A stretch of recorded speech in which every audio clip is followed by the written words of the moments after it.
Okay, Dave, we are streaming live, episode 12. 5, 4, 3, 2, 1. You're on, Mr. Murphy. We're on. So episode 12, we're going to be talking about the classic suppressed underground film, The Spook Who Sat by the Door, which is one of my favorite movies. It really is a film about unconventional warfare, revolutionary warfare, but also a number of other things. I mean, there's a lot to unpack there. And then I think we're going to talk about the Tulsi Gabbard, Hillary Clinton brawl that ensued this week, and maybe the Syria insanity that's just like unavoidable these days. And whatever else comes up, you know. We'll free associate our way through this, you know. Yeah, we're masters of improvisation. Well, I actually prepared notes this week. No more amateur shit. Like, we actually have to have it together when we get on here. Does it say like dog and cat on it? It says snake and turtle. Cool. So where do you want to begin today, Dave? Well, let's talk about the movie that you recommended to me, why you recommended it to me, and why it's one of your favorite movies. Yeah, absolutely. Let me... And hey everybody, thanks for joining us. Yeah, thanks for showing up. Really appreciate it. And so the deal with The Spook Who Sat by the Door, I had a friend of mine, black dude, who recommended this film to me. I mentioned he's black, you'll understand in a minute. He was also a CIA ops officer, and he recommended the film to me. And I was like, oh, that sounds really interesting, but I neglected to pursue it at the moment. So then I met a second African-American former CIA officer, and he recommended the same movie in a conversation. It's like, okay, two of these guys both tell me to see the same movie. I was like, okay. Now, when they recommended it to you, did they qualify it in any way? Like, did they tell you why they thought you should see it? Did they tell you why they liked it, why they recommended it? Were their reasons the same? Were they different? That's a good question. I'd actually like to have both of them on here at some point to talk about it. Yeah. But I think that they both related to it on some level, because it's about the movie is about really the first black dude to join the CIA. Well, it's a fiction movie about the first black guy to join the CIA. Because actually, when the book was written, the CIA already had, like, I think the first black CIA officer was in 61, I think. 62, yeah, and then after the Vietnam War, they really recruited a lot of black guys who served in Vietnam. Okay. Yeah. But yes, the film that we watched, the film came out in 1973. The book was written around 1966, I believe, and it was published in 1969. Okay. And then the author and the other people involved in the production of the film started raising money. It was privately financed by people in the black community who wanted to invest in it. The title of the film, you know, is a double entendre in of itself. Right. Because the term spook can be a derogatory term for a black person, but it can also be a nickname for a spy. Right. And that was an actual saying at the time, the spook who sat by the door, referring to affirmative action, because suddenly these companies had to hire black people, and they would hire a token black guy. Right. Well, it wasn't like spook. It was sitting by the door. Was sort of the tokenism that, you know, to show that they were integrated. These companies would hire, you know, a black person, and put them front and center. Yeah. So when guests came in or people came in. I think what's interesting about the publishing of the book, like after I watched it, you know, I did some research because it was very interesting. He couldn't, or was it Dixon or Greenlee who wrote it? Sam Greenlee is the author of the book, and he wrote the screenplay for the film. So he couldn't get it published in the U.S. So so he finally got it published in the U.K. through a publishing house there. So that was kind of interesting. Now the thing about it is I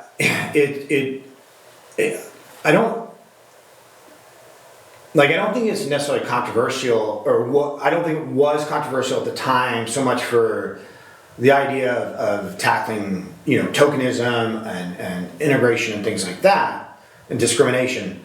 but I mean, but more because the violent aspects of it. The violent aspects of it. Yeah, I mean, I definitely think it was even on those things. There are things mentioned in the film like tokenism, passing. Yeah. There's a whole thing in there about being a light-skinned brother as opposed to a dark-skinned. Yeah. And there's a guy, he's black, but he's light-skinned. Right. And he has this sort of tension even within his own community. Yeah. I mean, there are a lot of things in there. There are a lot of things at play. And Sam Greenlee, he said himself in an interview, this is a movie made by black people for black people. Yeah. But if white people want to watch it and they get something out of it, that's good too. Yeah. Just make sure I get my royalty check. Yeah. But it's a black film intended for black audiences, and I thought it was very interesting in that regard because Greenlee takes he looks at it with a very critical lens, and he's like looking right at his community and saying, "This is what's unacceptable. This is what real freedom looks like." It's a very strong message he's sending. So the premise of the movie is Dan Freeman, right? Dan Freeman is the protagonist. Yeah. Dan Freeman is the protagonist, and he's a radical in college. We don't see that time. Like we don't know that he was a radical in college until later. Yeah.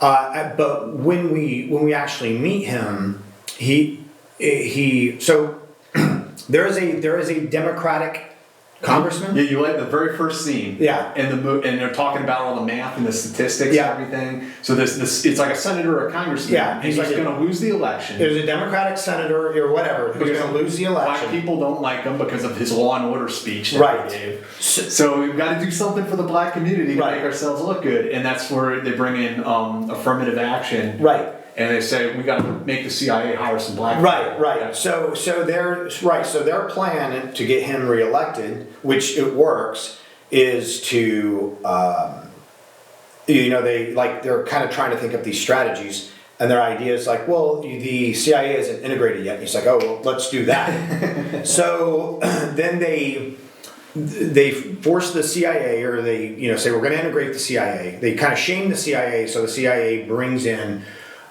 Maybe 30, 40? They probably start off with like 100, and the whole thing is rigged so that none of them can. Right, it's a sham. Yeah. It's a sham, but it's not necessarily. I mean, it's not necessarily rigged because they're looking for reasons to fail them, but they also have to graduate them if they make it through. But and it's interesting, like Greenlee's take on it, because. Like in the beginning, when they first break down to the small group of guys who made it past and there's like 6 of them left. Yeah. Well, were there only 6? There were like maybe 6 to 15 or whatever. Because they remember that they're at the bar. They're in the room. Yeah, there's like 20 where they're watching on TV. So one of the guys talks about tokenism. He's like, you guys know how this works. He goes like. We just play, we play our role. We play our role. Yeah. We lay low. Like nobody stand out. Like they're going to grade us on a curve, so nobody do great, and we're all going to slide through because they have to. Well, Dan Freeman was not about that. He's kind of quiet in the background. You don't even notice him in that scene. And he's not about that. And he just puts forth the effort and everything. He was a veteran. Yeah, right. You find that out later on. We find out later he's a veteran. He was a black belt in judo. Yeah. And he was a graduate of Ivy League too, right? He went to Michigan, I think. Michigan State. He went to college. Played football. He had a degree on a football scholarship, and he did. So when he's going through this training, he's doing very well in the academics and everything else. Everything. And that first scene with Dan Freeman, he's played by, the author's name is Lawrence Cook. The actor's name is Lawrence Cook. I love the character. He's like straight up alpha dog. Yeah. Throughout the whole thing, that first scene where he's like, "Nah, you don't want to go outside with me." Yeah. Yeah. He's a hardcore fucking dude. Yeah. I really love that. So they go through all their training in the CIA learning sabotage and right. So I don't know like what CIA training was like at that time. You know, I don't know if they were training case officers the way they train now, more on tradecraft, stuff like that. But what they represented in the movie, whether it was accurate or not, was more of like a special forces training. So it was really about guerrilla warfare. Using, you know, I mean, you saw making explosives, like, you know, all types of guerrilla. How to recruit and create a guerrilla organization and underground counter guerrilla operations, things like that. So, so this is a big spoiler. So if you guys are gonna watch this, maybe turn this off now and go watch it, because we're not gonna spoil the ending. We're not gonna spoil how it ends. But we're gonna kind of talk about it. But he, you know, he's the only one to graduate.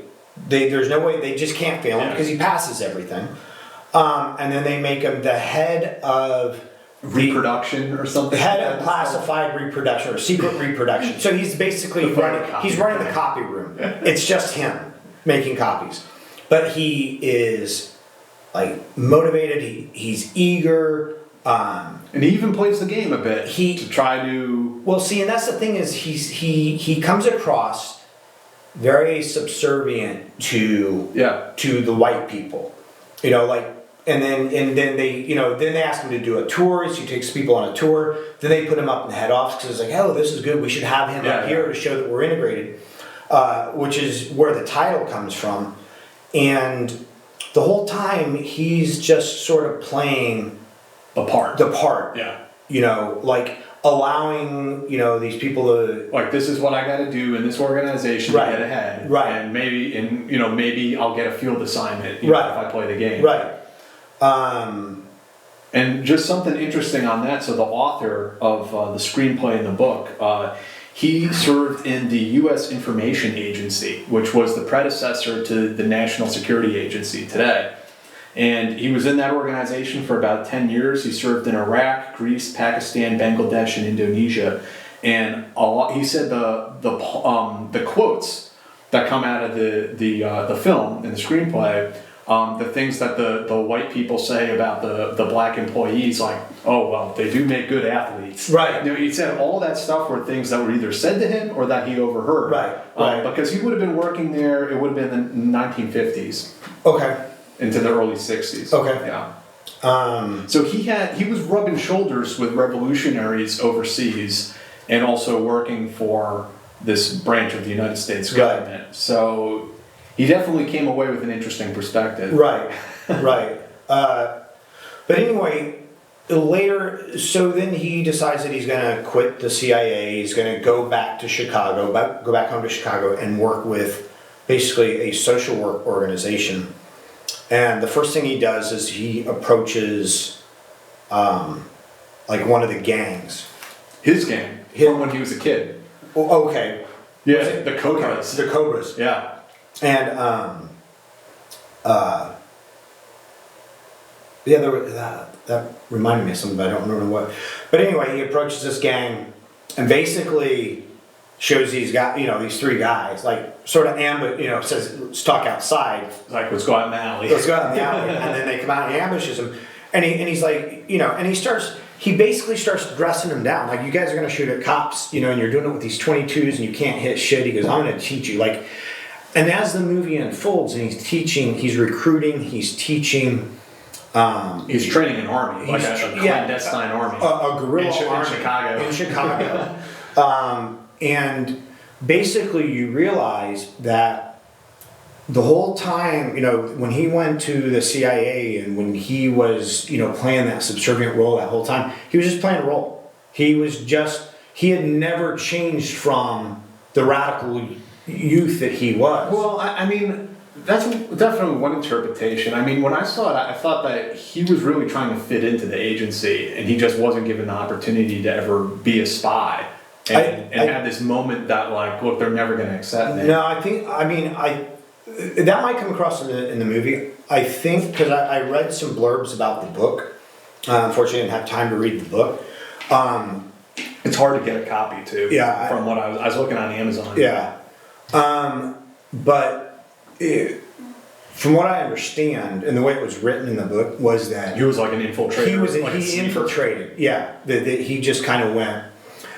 So, what's fascinating, there's a lot that's fascinating about the movie. I mean, it is a very, very interesting study in guerrilla warfare. Yeah. It's a very interesting study of race relations, especially at that time. Mm-hmm. I think it's way ahead of its time, and even today, yeah, I think it still has a very strong message. Right, and the thing is it's not like the virtue signaling that you see so prevalent today. In fact, one of the guys in it, because he asked, "How far will you go?" or how far will you go? And the guy's going, "I'll go. I hate. I hate white people." Yeah, that's one of my favorite parts. Yeah, he goes, "I hate white people." One of the other characters goes, "I hate white people." And the protagonist, Dan Freeman's like, "This, you hate white people, hate that. That's not what this is about. Yeah. This is about our freedom. Why would you like?" Yeah, we tell them it's not about hating white people. This is about loving freedom so much that you'll die for it and kill for it if it's necessary. Yeah, which is very, very different. Yeah. And like you said, I think that today's people who fight for various rights, I think a lot of activists and so forth today would have a heart attack watching this movie. I mean, I think it would be very difficult for them to process how hard-nosed it is, how hardcore it is, and how challenging this character, Dan Freeman, is. It's a very challenging, confrontational film. It is. Honestly, from the beginning to the end. It really is. And the thing is that, unlike so many of the things that you see today, I think that try to,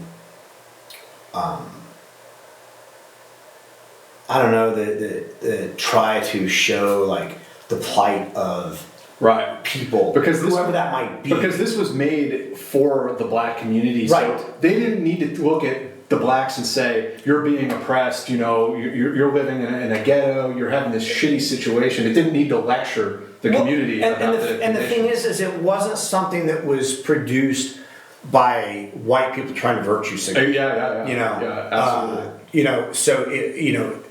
Instead, it kind of looks at the community and says, "We should work together to attain our goals." Now, it is like, I will disagree with the message of the movie. I mean, a lot of people, obviously, it was a very influential movie. Well, we'll get into that in a little bit. Yeah, it was a very, very influential movie. And whether you agree or disagree with whether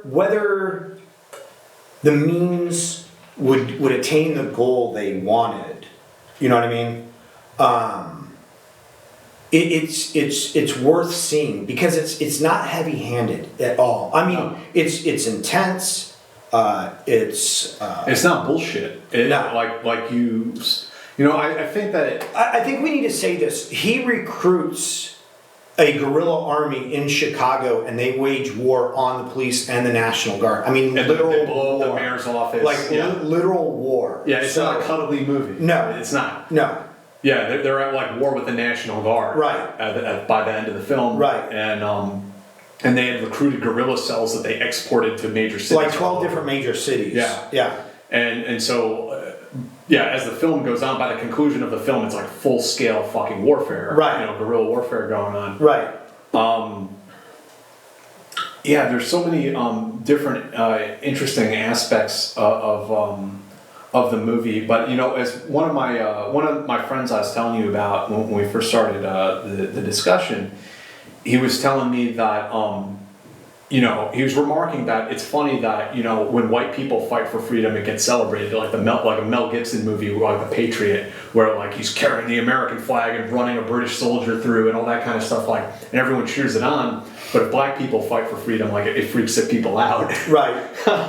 And I think that also we have lionized leaders like Dr. Martin Luther King and Gandhi, and rightly so, for their nonviolent tactics and for the positive change they brought about. But in doing that, we have also lost sight of what it really means to fight for freedom, and that it's a relentless bloody affair. And the conclusion of the film, the last scene or last two scenes in the film,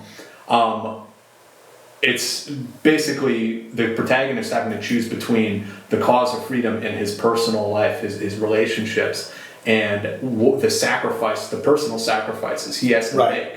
And he has that whole speech where he's talking to his boys, and he's like, "Look, the National Guard just rolled into town. Some of them are black. Maybe they'll help us. Maybe they won't. But we're going to keep fighting." And when he's coaching the guys, like, "Look, if you get arrested, start recruiting in prison. Do not quit. Continue to fight." It's just it's just really a mind-blowing film on many different levels, and it's just completely different than the sort of narratives that are advanced today. It comes from a very different place. Where I think this is where I think that the militancy in any group, like in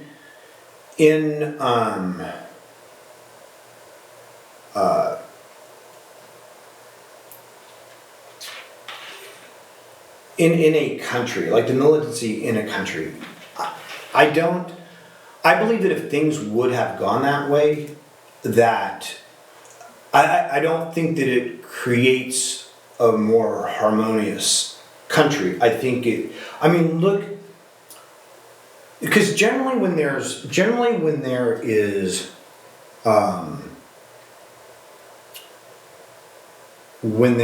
that type of insurgency, not always, but generally, it tends to be on geographical sort of terms or religious terms. Like there's I don't know. I guess sometimes it's political. It's just he talked about freedom, but I think you have to be able to define what freedom is. Like how will we know when we've won? Yeah. Look, that's the problem when we go to war now. Like, you go into Iraq, well, how do you know when you win? You go into Afghanistan, how do you know when you've won? Like, the idea of war is to win, or it used to be. And in the sense of Vietnam, we've just, when we lost talk that. about things like freedom and justice, those are almost like glittering generalities if you don't define them. Yeah. That's important. I don't think, though, that the point of the film was really to advocate an actual guerrilla war against the United States. I don't know, because, like, if you read some of the comments about it, and here's the thing is, it was very even-handed. Like, there were black people who were very much against it. There were black people, it was very, very... It was just a very fair, like this is our world, like this is what it is now, this is what it would be like, and this is what a radical in this situation, or like a true believer, the protagonist's girlfriend, or maybe it was his wife, doesn't know it's him that's leading this movement. And she's like yelling at him, like, "You can't support these savages, we're gonna lose everything we fought for." Yeah, so I don't know. But anyway, it's definitely a movie worth checking out, both in terms of, just sort of a historical perspective of America in the 60s, because I think that it's easy to lose that perspective of really what it was like, and really how far we've come, I believe, but also, if you're interested at all in guerrilla warfare, it's like a must-watch movie. Like it's sort of, but because of the political content and the context, like if this was a movie like when Red Dawn, like it made me think of Red Dawn in a way. Only like when I went through the Q course, we watched the Battle for Algiers, which is about the war in Algeria in the 1950s. It was before Vietnam. But they will never show this movie in the Q course because it takes place in the United States and because of the political content of it. And I did want to get into a little bit of the aftermath of when they released the film. Yeah, because this is we've got some questions, but not about the film. Oh, okay. Just some. Let's go. We'll hit them back after we get through. So the film comes out in 1973, and it only ran for like a weekend. It was out in theaters for a couple days, and it got pulled because allegedly the FBI went and talked with United Artists, who were the distributor, and got it pulled out of theaters. Sam Greenlee said in an interview that Black Hollywood did nothing to help him. Yeah. He was like, yeah, those people got to where they are for a reason. It's because they played by the rules. Right. You know, and you were saying that the original film. So all the prints were burned. All the prints that went out to the film houses, theaters, were burned.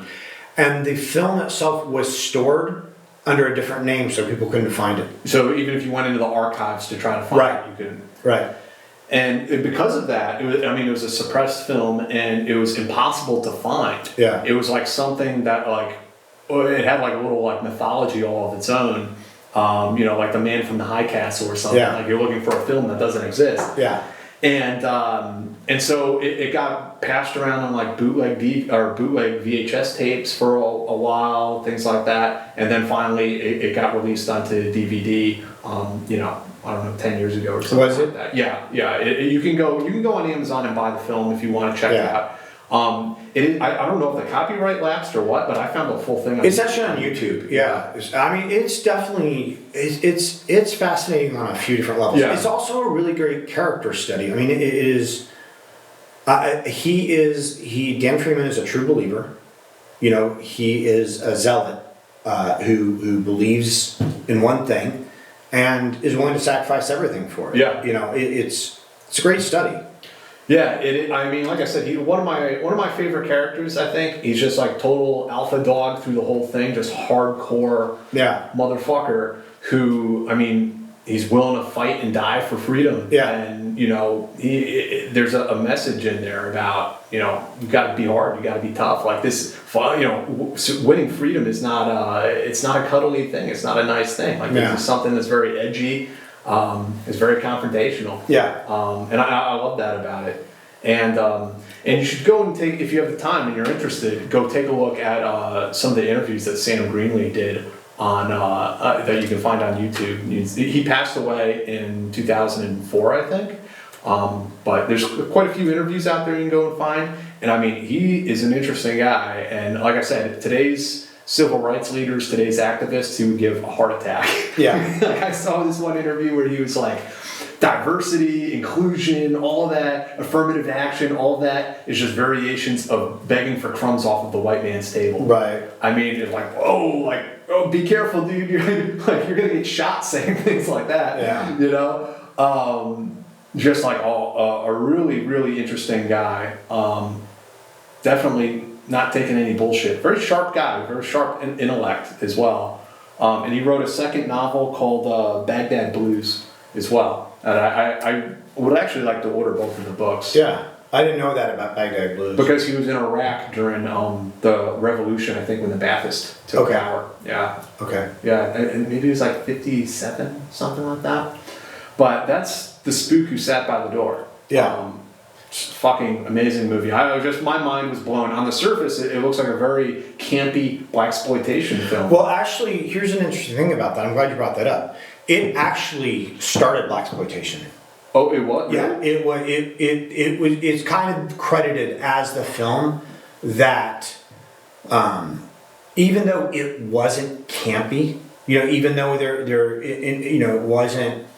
didn't, you know, drive up stereo, you know, like it started the whole Blaxploitation thing. I didn't even realize that. Yeah. So at least that's how some people credit it for, you know, for doing that, because it featured black people as they are, not black people as they are. The handmaid to the white guy on the plantation. Well, yeah, and or even just sort of I don't know, racial stereotypes, you know, but just people, and you know, people who thought you could, you know, do it by policing, people who, you know, it just showed the diversity of thought throughout them, you know, like. I mean, that was the whole purpose in Blaxploitation, was to, you know, to these films to represent that were about, about black people just being black people and not, a racial stereotype that, Well, some of those a lot of blaxploitation films became stereotypes. Well, they became stereotypes, but that was how people, jive church, that was how it was at the time. So, when we look at some of the blaxploitation stuff now, and we think it's campy. It's not. It was like, it was intended to be serious at the time, or at least fun, but fun on their terms. Yeah. You know what I mean? So anyway, and that the actor that played Dan Freeman, Lawrence Cook, never got another lead role. Just got a few small parts here and there. Yeah. Because there was like some serious fallout, I think. Well, it wasn't just the fallout, because most of those guys never got any more roles. It was just because the movie was never seen. Yeah. None of them, nobody, they didn't have a credit. Right. So anyway. But it lives on the glory of the internet. Yes. This is one of the positive things about the internet. You can go and find out about these things. Yeah. So hopefully at some point I'll be able to get, because this is just me and Dave rapping about it, but if I can get my a couple of my friends that I mentioned, a couple of the guys who served in the agency, and they were black and served in the agency, so the type of conversation we'll be able to have with them about it have a very different it probably seems really bizarre, two aged white men having a conversation about a black revolutionary, black militancy. But the thing is that like I'm not trying to comment on we're not it's fascinating in terms of a historical study. It's fascinating in terms of what I took out of guerrilla study. Yeah, I like that part of it, and what I took out of it was a larger comment about freedom that does not just necessarily apply to the black community, but can apply to anybody or any suppressed population. Yeah. But we don't know the ultimate outcome either.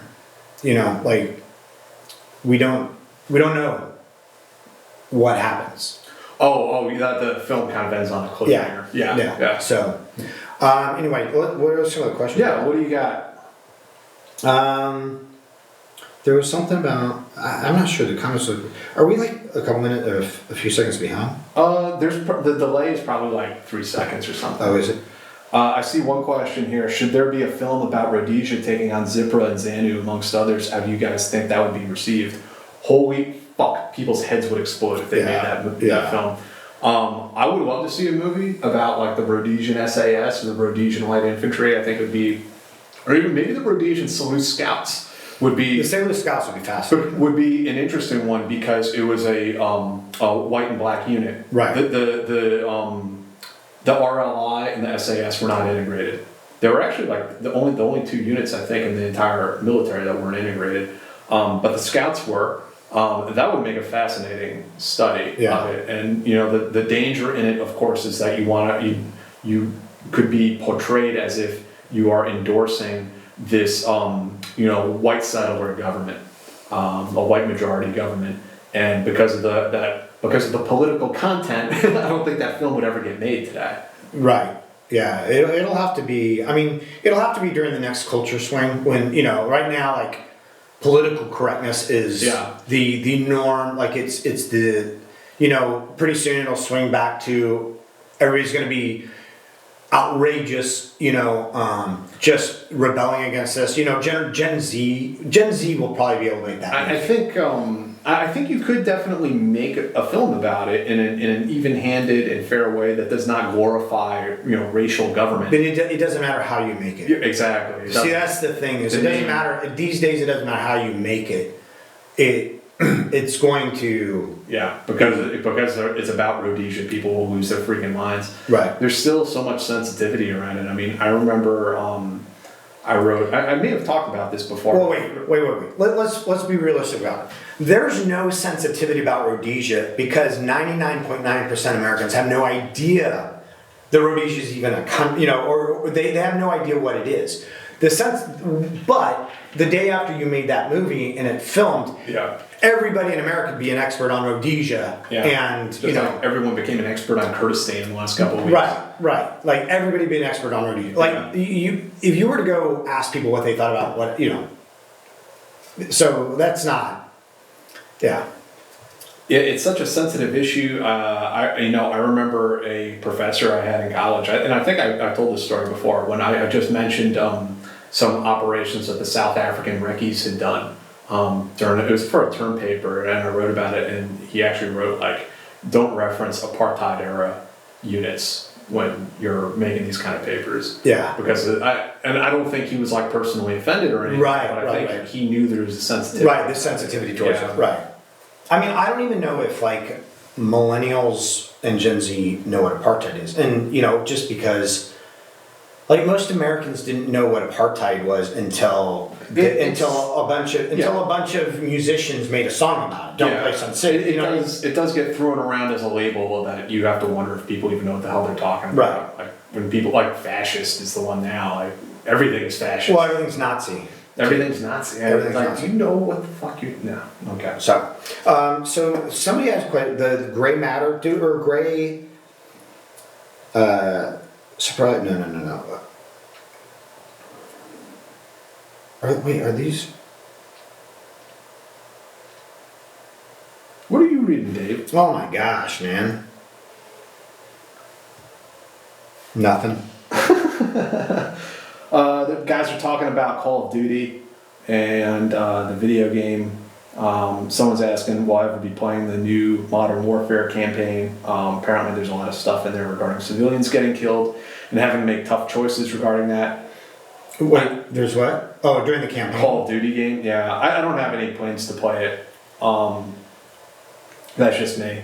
I mean, I don't have a lot of time to play video games nowadays. Maybe I play like one a year. Yeah. So, yeah, I'm way behind. Looks like Skeet 330 wants us to talk about comic books. Am I reading that right? I don't know.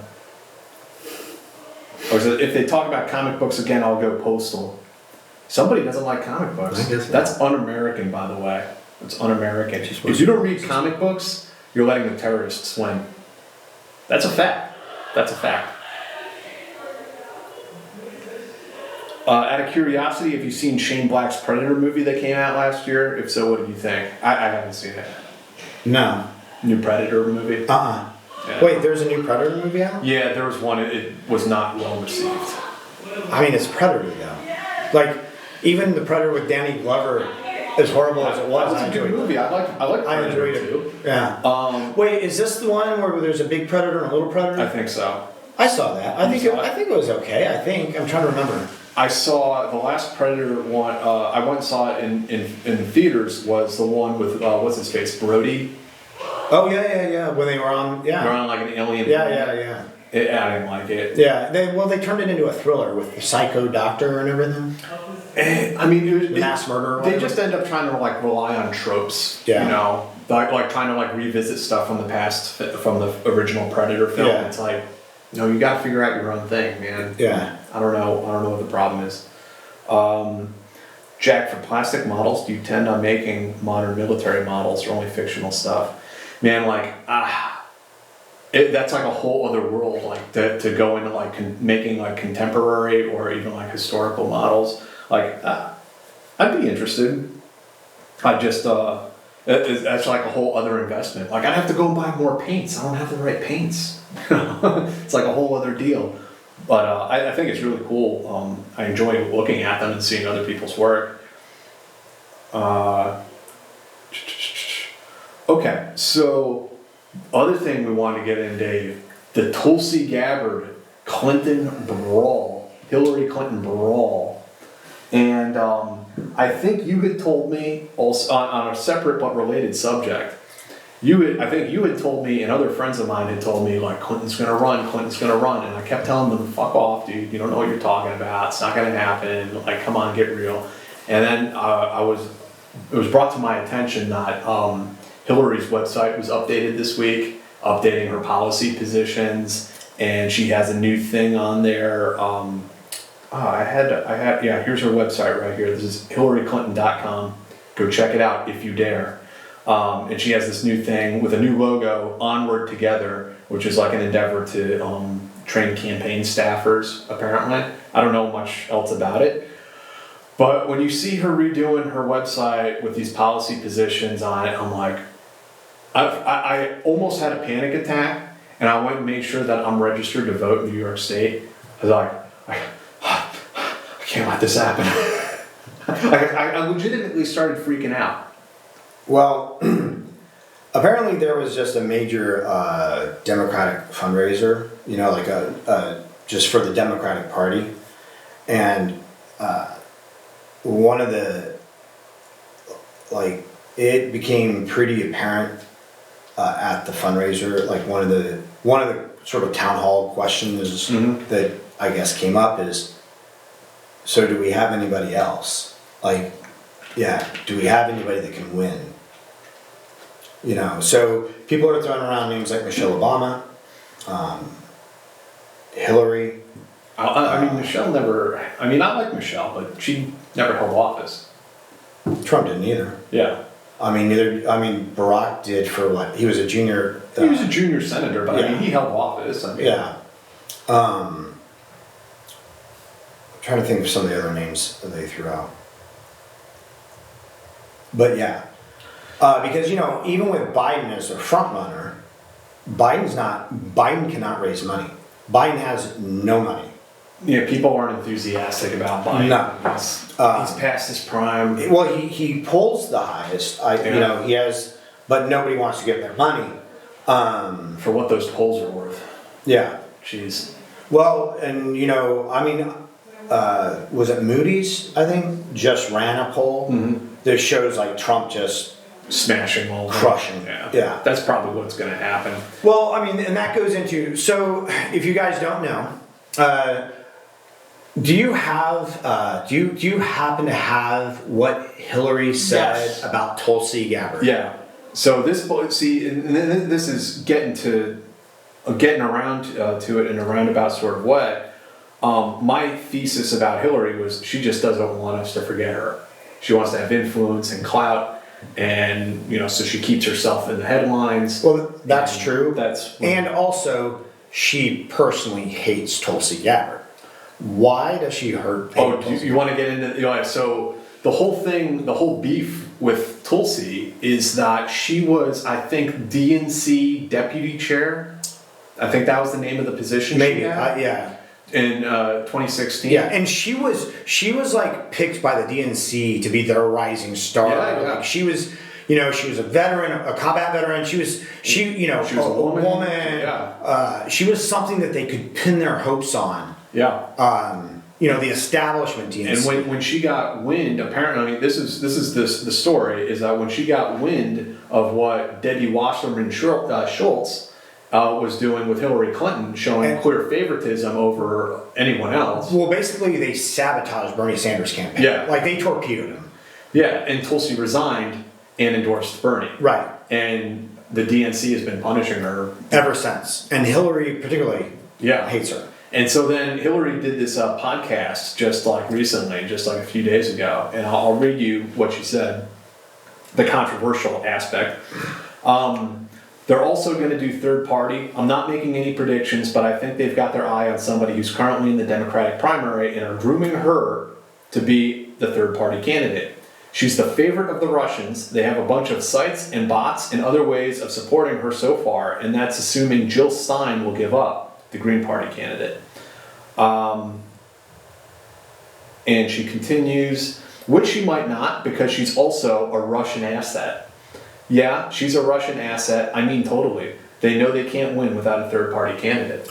But go back. Read the. Is there a part above that you didn't read, leading into their grooming her? Oh, I don't have that here, but yes, she did refer to that they were grooming her. Right, but see, here's where the first off, so the way, and there's a part above that clarifies it, but what happened was, as soon as she said that, a lot of liberal media came out and go, whoa, crazy lady. Like, she sounded like fucking Alex Jones. Yeah. So, get out your Reynolds. So a lot of the media seen that, like the New York Times, all these sources, like, reported that she said that Tulsi Gabbard was a Russian asset and being groomed by the Russians. Well, then a little while later, Clinton's they're not campaign, but her PR people were like, no, you guys misunderstood that. She was saying the Republicans were grooming her, like they tried to twist it.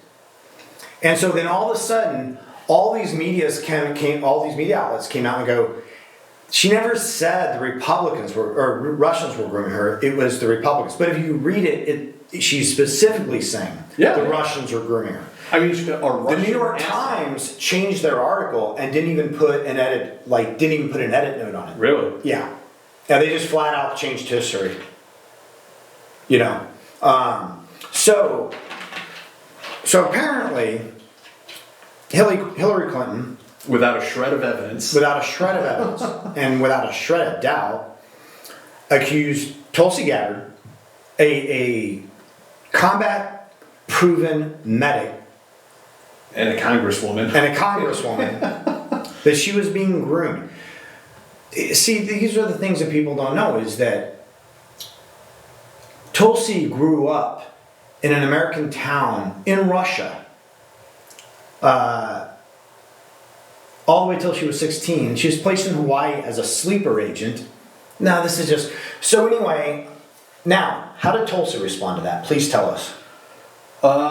She said, "Great, thank you, Hillary Clinton, you queen of warmongers, embodiment of corruption and personification of the rot that has sickened the Democratic Party. For so long have finally come out from behind the curtain." And she continues talking about... Well, you need to read that in a far more dramatic voice, Jack. Okay, I'll take another stab at it. Please, but give us something. Give you more feeling. Breathe life into more it. Feeling. Yeah. Great. Thank you, Hillary Clinton, you, the queen of warmongers, embodiment of corruption and personification of the rot that has sickened the Democratic Party for so long, have finally come from behind the curtain. From the day I announced my candidacy, there has been a concerted campaign to destroy my reputation. We wondered who was behind it and why. Now we know. It was always you, through your proxies and powerful allies in the corporate media and war machine, afraid of the threat I pose. It's now clear that this primary is between you and me. Don't cowardly hide behind your proxies. Join the race directly. Now, I believe that if the Democrats were united, let's pretend in a perfect world that the Democrats weren't split right now between the progressives and the moderates and didn't hate each other. Let's pretend that this were actually all planned. Let's pretend for a second, because I know it's not. I am not spreading a conspiracy here. I just want to show how brilliant this could have been had it been a conspiracy. Had it been. Because if the DNC, like if Hillary didn't hate Tulsi, and if the DNC weren't trying to push her, if, like, Tulsi is suing Google right now because they canceled her. Oh, YouTube. Was it YouTube? I think it's Google. Maybe it's both. But I think YouTube really got they were like suppressing. Yeah. Well, Google canceled her ad her ad campaign. Oh. That they were paying. Yeah. So she's suing them. But imagine this for a second, because Trump came out in support of her, right? Bernie did. Everybody. I mean, really, everybody did eventually. Right. People on CNN did, but now not everybody. But now, I mean, I read op-eds in CNN that were supporting Tulsi. They were like, "This is not." Yeah, that's what I'm saying. Yeah. You can't do this. But let's imagine for one moment that there was some brilliant mastermind, 4D chess player in the Democratic Party. What do you think Trump is or not in the Democratic Party? And they said, "How can we beat Trump?" because nobody that we have can beat him. And nobody that we have can beat him. And I go, I know. What do Republicans hate most? Hillary Clinton. So, let's take our most acceptable candidate to Republicans, who would be a combat vet. And let's have Hillary Clinton go after her, right? And let's have her fire just this orbital strike, this JDAM, the Moab, right? Let's just have her Moab Hillary. And then let's raise her up to, now all of a sudden, all the sort of moderate Republicans who aren't real keen on Trump but don't see anything in the Democrats that they can stomach either. Now they're all like, "Oh, I hate Hillary," and she hates Hillary. And she just nuked the hell out of Hillary.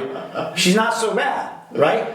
Then you might have a race, then because that would draw. Now, unfortunately, that's not what happened. I mean, that's not what happened. This is all, the Democrats are in massive disarray. I think if I were to put my tinfoil hat on, this is what I think the conspiracy is, and I don't think it's a big stretch to see this. I think, first off, Hillary Clinton said that and got her own party and got all of us as Americans to fight each other for Hillary's benefit.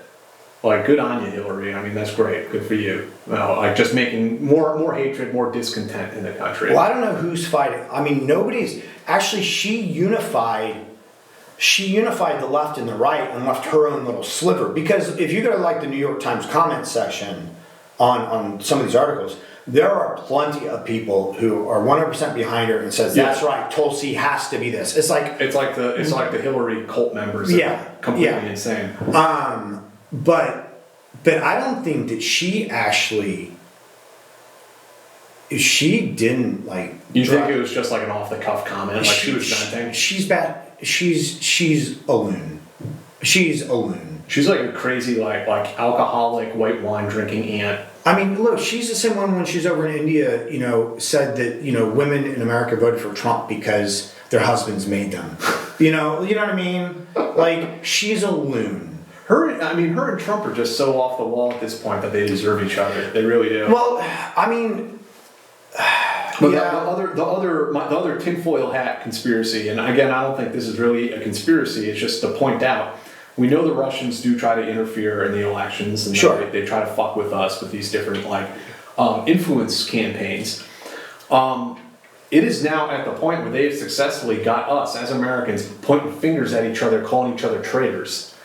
And pointing to each other Red Scare, you're a Russian asset. No, you're a Russian asset. That's another win for them. They created discord and hatred. They didn't get us to this point. They gave us a little push in the right direction. I don't think so. The Steele dossier was fiction. I'm not talking about the dossier. Yeah, but the dossier is what the whole collusion thing was about. Nobody was talking about Russia. Collusion is a different, but it's separate issue from influence campaign, which it's factually they were running a campaign. Yeah, and it was also minimally effective. And that's hard to put a number on. We don't actually. I don't know. I haven't seen any do we not think that the Chinese were running an influence campaign? The Israelis were running an influence campaign. Yeah, they do. Yeah. You know what I'm saying? Is that every country that is technologically capable of doing it is trying to run an influence campaign in America because Americans are so addicted to social media and their bubbles. So. To think that it's just no, the Russians did not invent American xenophobia. I know that, but it's not even real xenophobia though, because nobody was crying about the Russians up until the Steele dossier. Were the Russians the main concern of the Democrats during the last days of the Obama administration? You're right that we do it to ourselves. There's no doubt about that. But, this is also it all plays right into their hands. And it doesn't mean, I don't think that they ever thought any of it would be as successful as it turned out to be. Well, I mean, yeah, but they didn't have, well, in this era, sort of virtue signaling and just sort of like, I mean, the Nazi, you could say the same for like, the Nazis have success, you know, they successfully influeed us because now Nazi is, you know, like a brand of choice today, you know. I don't think there was ever any like an intelligence service running an influence campaign for the Nazis. No, I know. But what I'm saying, I mean, we don't. There's no real data to support it. So, I mean, it's kind of an irrelevant discussion. But I think that right now, you know, Russian collusion is the flavor of the day. You know, it's where in the hell did Hillary pull this out of? Her ass. You know, like she must not have been paying attention to the news and realized that the Democrats have moved on from collusion because they couldn't get it to stick, and now they're trying to. But it can't. I mean, 2016 can't be Hillary's fault. It has to be something else. Right. It has to be something else. It's got to be Russians. Right. There's somebody out there. Right. Well, whatever. So anyway, yeah. So that was the whole Tulsi Gabbard, Hillary Clinton food fight, which was pretty glorious. But I think that we're going to see Hillary run. I really do. I reluctantly am forced to acknowledge you may have a point there. I was really in denial about it, but I think she's narcissistic enough to do it. Well, she can she can raise more money than Biden, I think, and I don't know. I mean, I know that people. Well, from what I've heard, people keep on telling her don't, like don't. Oh my God. But she thinks she deserves it. And I think we need a proof of life video from Tulsi assuring us that she does not feel suicidal in any way. I'm just saying. Like we need her to hold up like a copy of today's newspaper. I'm Tulsi Gabbard. And I feel fine. I have no depression. I have no suicidal ideations. Yeah. Yeah, it's a whole... I mean, we can delve into Tulsi Gabbard's politics some other time. I mean, the pros and the cons of it. But it's like you're really not like allowed to like Tulsi because she went and visited Assad and was against us getting involved in the war. I mean, it's like, man, that one single issue makes her unqualified, or like she went over there to try to broker peace. And if you think a congresswoman goes over there without tacit approval from the White House, you're kidding yourself. Not that they give approval, but they will look the other way. They will not tell you not to do it because maybe you can open a line of communication. Like when John McCain went over and met with the FSA.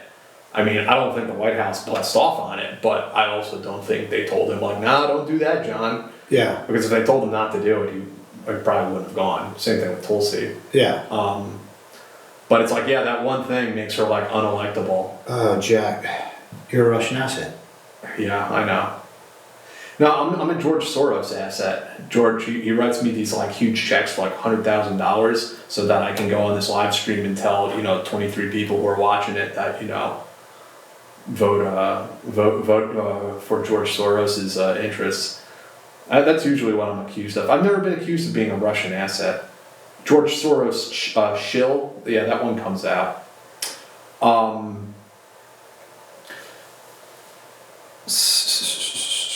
So, what do we got here? What do you guys think about Russians taking up the old American positions in the Turkish border?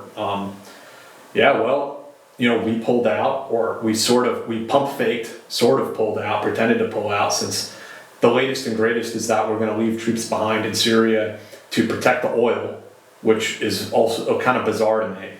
So, like, Syria is not like really an oil-rich country, but in that area of northeastern Syria, there are like pump jacks like all over the countryside. And when I was there, this was 4 years ago now, so the situation has probably changed, but none of them were operational when I was there. Yeah.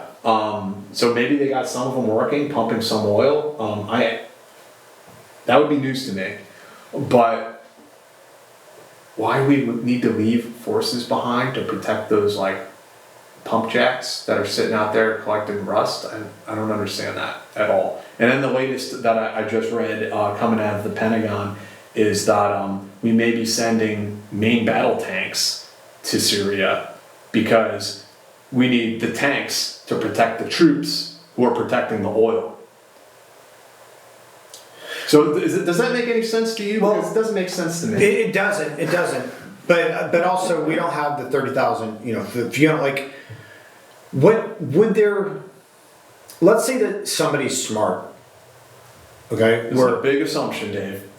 I'm saying let's say that somebody's smart were advising Trump on this, or somebody who, let's not just say smart. Let's say that somebody who was trying to bring peace, or at least like a relative peace to that area, were advising Trump, and understood the culture, understood the things. Like, is there something? Because I don't know. Maybe it's just, you know, Trump like whimsically changing his mind, because that's not that far fetched.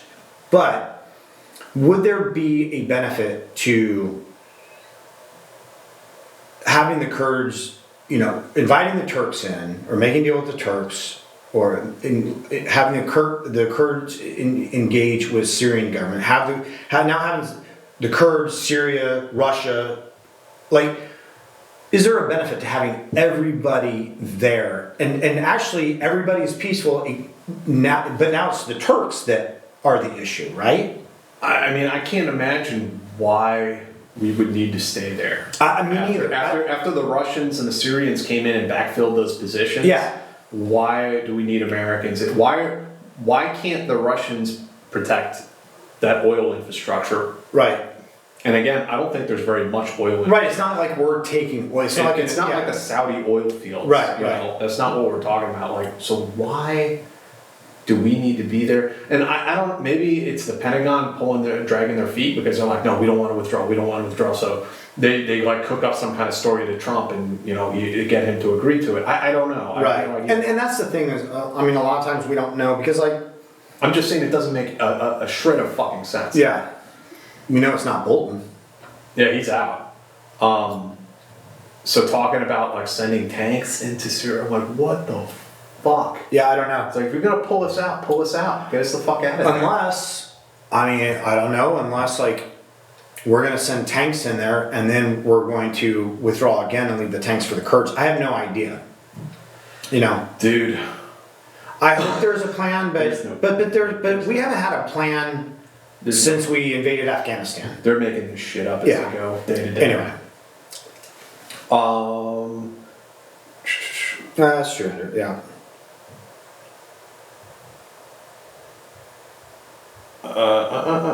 What else was there? I saw some other questions. What do you guys think of the British intervention in Sierra Leone? Very untalked about. That was in 2000, where there were some Brits being held hostage, and the SAS went in and rescued them, and then fucked up a bunch of RUF guys. There's I can't remember the name of that operation offhand. It's very interesting. Al Venter wrote about it in his book, and a couple other books have come out about it. But yeah, it's an interesting little conflict to go and read about. U.S. forces in Syria, at least by judging by history, have relied on air power to prevent adversarial forces from getting even close. Yeah, that and artillery and indirect as well. Jack had an interview of a co-worker of Snowden. Oh, talking about Snowden, what a fuckhead he is. And then regarding Syria, one viewer says, and then logistically, how will that work? Syria and Russia control all of Syria with the exception of Al Tanaf and the oil fields. Will the Abrams be supplied from Iraq? Yeah, they would have to be. And they would have the logistical lines. You fly, man. I mean, yeah. What airfield? Oh, that's true. I mean, can you drop them? You can drop the Abrams, right? I don't know. Yeah, I mean, I think there is a way, but I don't know anything about this starts getting more and more complicated. Yeah. Jack, you know Syrian geography well. Reckon does Deir ez-Zor in guarding those oil wells play into countering Iran? Syria in general is about countering Iran for us. I don't know how those oil fields specifically and being there counters Iran. But I think the people who want to counter Iran definitely want us to stay in Syria. No doubt about that. Operation Barras was the Sierra Leone mission that the SAS did. Joe Rogan propping up that traitor Snowden.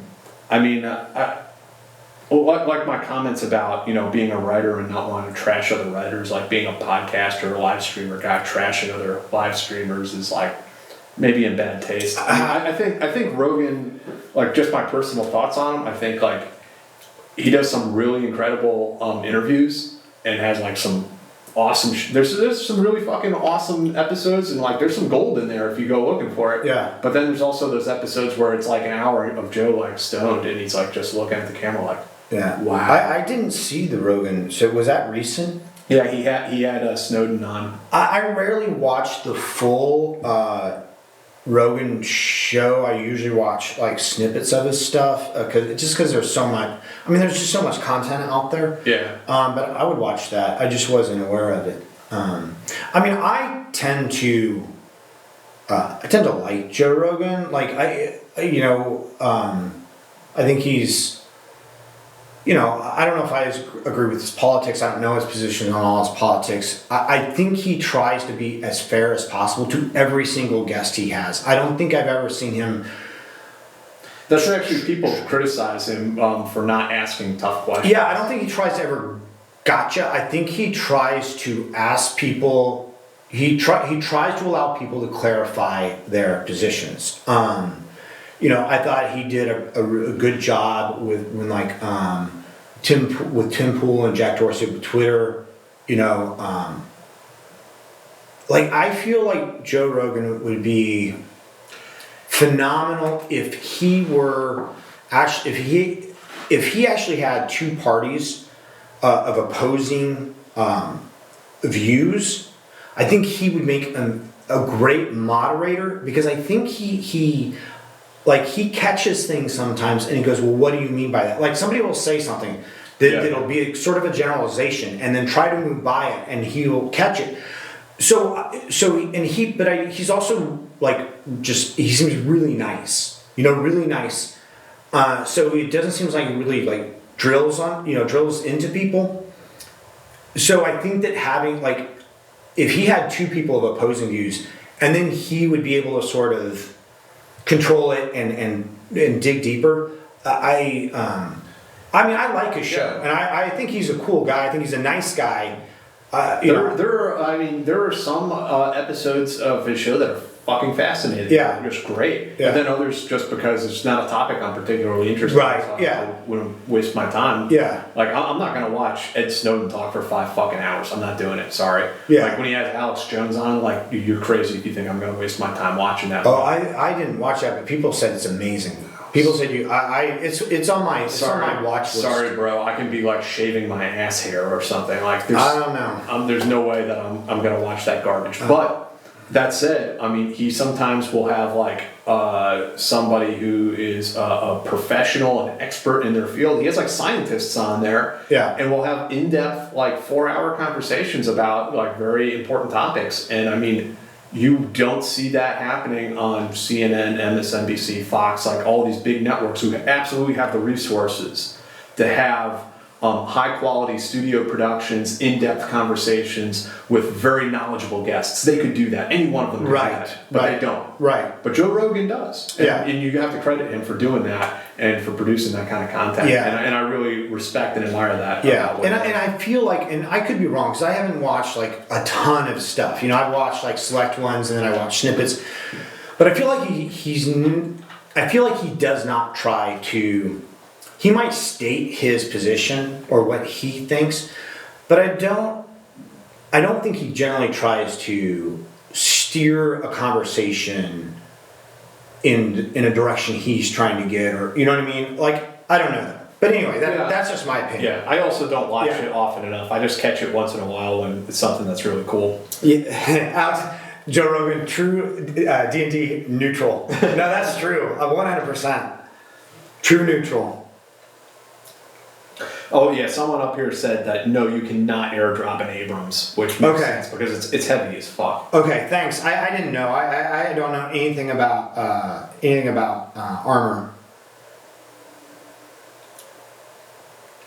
Also seems like the U.S. Army soldier was wearing a YPJ patch during withdrawal. Yeah, that's true. So like the YPJ is the female militia in Syria, and they banned the wearing of those patches by the SF guys because Turkey flips out about it. So, but this guy was wearing his unauthorized patches. They withdrew, giving a little middle finger to the chain of command, I suppose.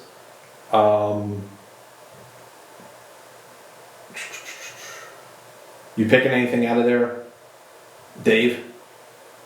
No.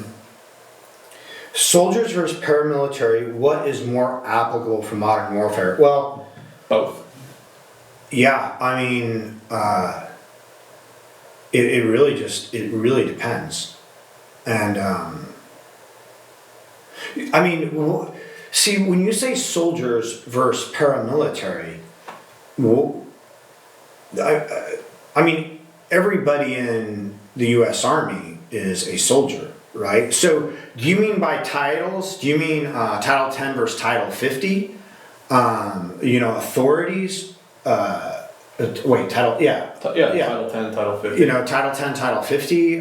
Basic authorities, which is more beneficial. Do you mean because Green Beret?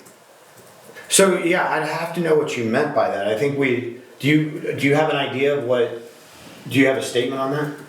Just my point of view. Well, first off, how do you interpret soldiers versus paramilitary? Well, soldiers would be members of the United States Armed Forces versus paramilitary. Paramilitary would be working for another agency. Yeah.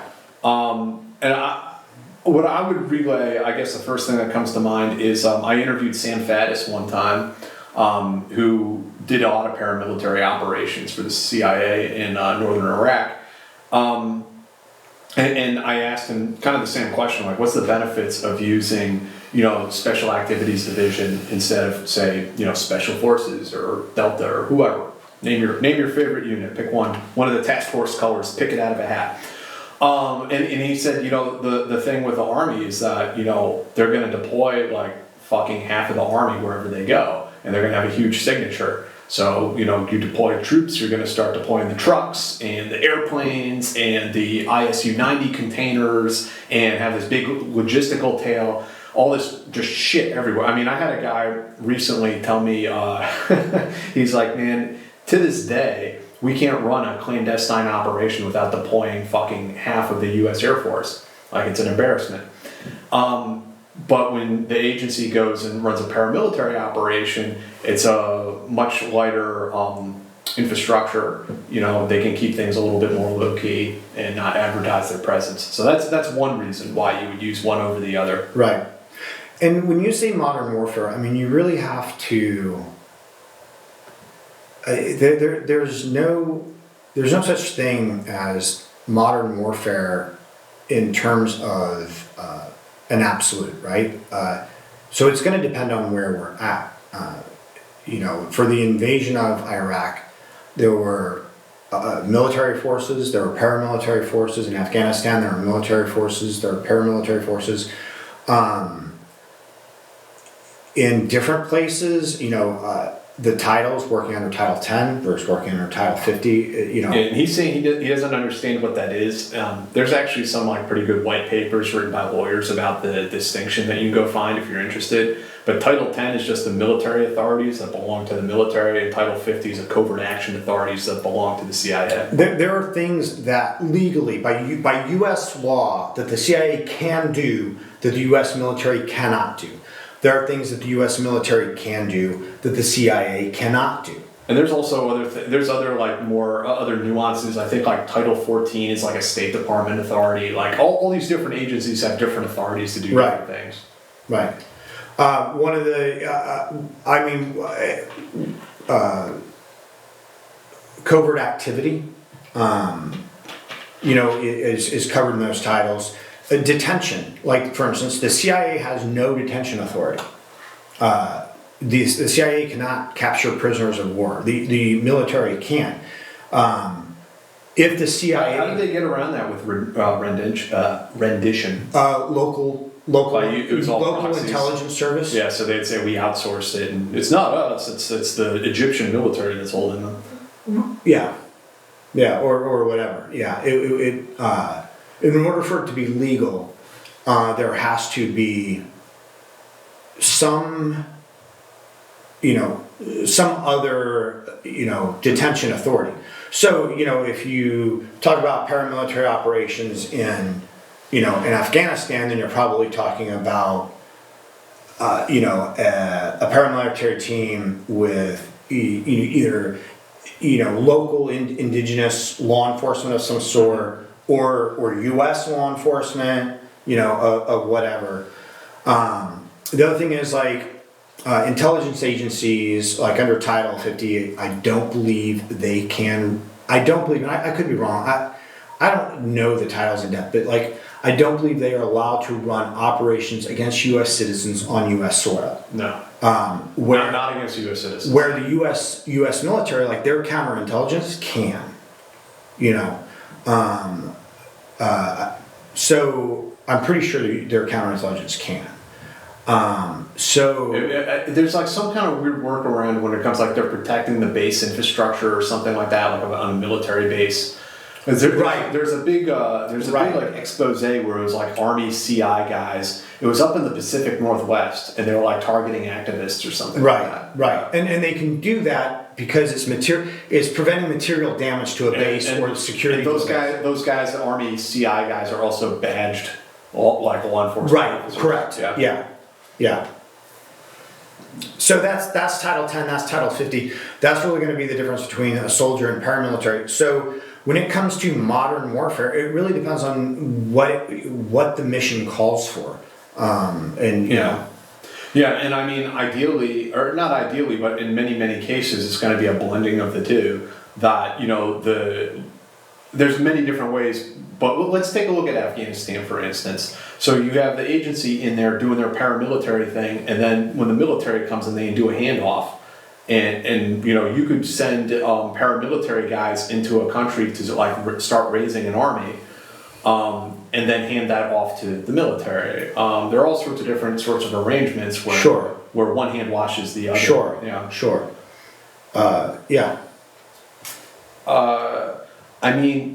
This one viewer says, can you get away with more green line stuff as a paramilitary? I'm a Brit, so Title 10, Title 50, I don't get.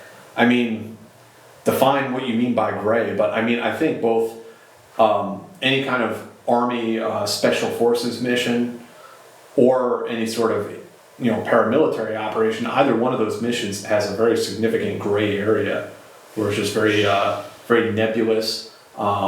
You may not be sure what's going on in your battle space, and you may have to make decisions that it's just not immediately clear what the ethical or even legally correct thing to do is. That shit gets very confusing.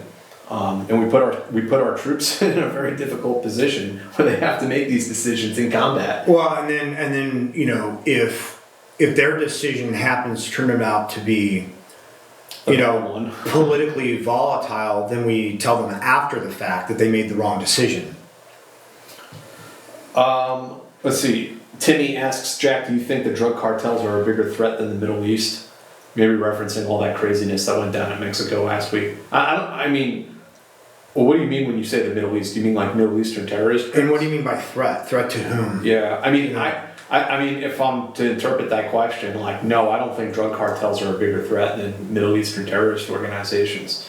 Because there are groups like ISIS and Al Qaeda that, if they get the chance to blow up Washington, D.C., if they get the chance to, kill all of us, they'll do it. The drug cartels are trying to make money.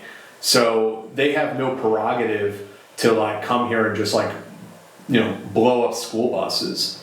And I think it's their prerogative to not come into America and do a bunch of crazy shit like that. Because the second they come here, they start like assassinating federal judges, or they kill a congressman, or they set off a bomb and blow up, set off a car bomb in Times Square. That's going to bring all kinds of heat down on those hotels that they don't want, because they're trying to run a fucking business. Right, they're trying to run a business.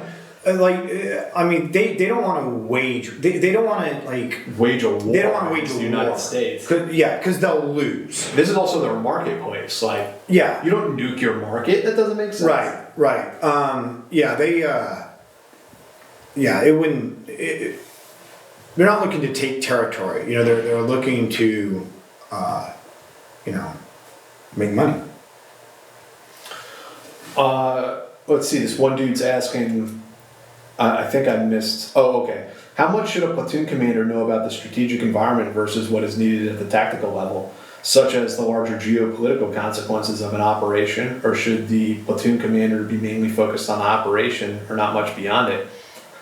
I mean, I think the more the soldiers on the ground know about the culture and the larger geopolitical implications, I think the more, well, first off, they'll have a better understanding of why they're there, for starters, and they'll have a better understanding of their mission. And it may or may not help them actually accomplish their mission, but it'll definitely, I think it's important, but do they have to be fucking Dr. Brzezinski, that level of expertise on, say, Afghanistan? No. They're getting their missions handed to them. So, and then they do primarily need to focus on the tactical environment right around them. Right. Yeah. They're getting their missions handed to them. So, obviously, having an awareness helps, especially if you're. Especially in not even geopolitical, but even just the local, just local political.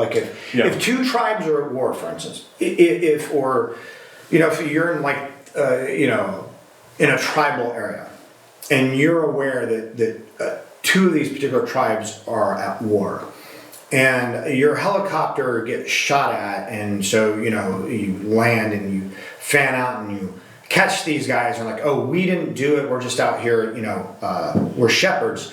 It was that village over there.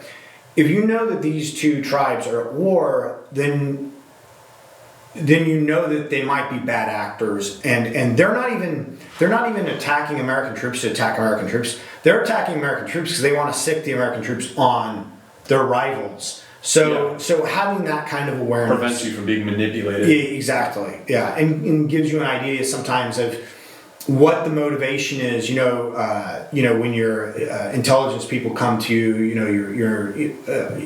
your source operators, low-level source operators come to you and tell you that, hey, this guy says that this happened. If you have an awareness of what's going on in that area, it gives you a lot more clarity on why he might be saying that, what might be going on. So, yeah, the more you know. Yeah. Okay. So, is there anything else you want to talk about, Dave, on this episode? The other thing that I've been churning away, writing articles for my day job about all sorts of different things regarding the military. Writing Tony Thomas, who served as JSOC commander, SOCOM commander, and had a very long career, almost 40 years in uniform. He did an interesting interview with CBS talking about Syria. So I wrote a little bit about that. But also, Netflix, and I think I had a little rant about this in the past. Netflix is making a series, I guess it's supposed to be a direct sequel to the Ghost in the Shell series, and it's they released the first trailer for it yesterday. Not good. Oh my god, it's horrible. It's horrible, and everyone who sees it is dude, this looks like a cutscene from Mario Kart. Hold on, hey Duncan, this isn't comics. It's anime. This is anime, man. It's anime, so you're okay. And technically it's based on manga. It's based on, yeah. But they're not comic books, so you're still okay. So, it's they're just it's a drive-by shooting on what was a great series, Yeah. you know, and it just looks like trash. Everyone's like, dude, this looks like a PS2 game. Like, it's just ridiculous. I don't know why they had such a good franchise that was like built up and it was so awesome, and like, why are they trying to make it into something it's just not? And then they made the protagonist, she looks like a 12-year-old girl. And she's always like in her 30s. She's always like a grown woman. Yeah. It's like, what are you trying to make like a TV show for pedos or something? Like, Yeah. Why do I want to watch this show about, you know, it looks like a PlayStation game about a 12-year-old girl on it. So, I mean, as long as are we talking about more military stuff? I haven't seen the new Watchmen series. The TV show? Yeah, I haven't seen it. But I love I mean, I remember reading the graphic novel when it came out. Mm-hmm. Hold on. Season where single scouts were in drug, sniper rifles. Were you guys running with in the berets? Did you ever shoot the 338 Lapua? I didn't. No. No. Were you, I mean, I don't know what. I mean, in Ranger Battalion, we were, you know, and I imagine, I mean, because we went to Sodak. Well, did you go to Sodak while you were in Ranger Battalion? No. You went to Sodak when you were in. No, I went to the Benning Sniper Corps. Okay. Yeah. All right. So I went to Sodak when I was in Ranger Battalion, which is Special Operations Target Interdiction, which is the Now SF course. it's called the Special Forces Sniper Course. Oh, it is? Yeah, they changed it. Because nobody likes the Target Interdiction Corps. I don't know, maybe because SF wants people to know that they own it. I don't know. I really don't know though. Fair enough.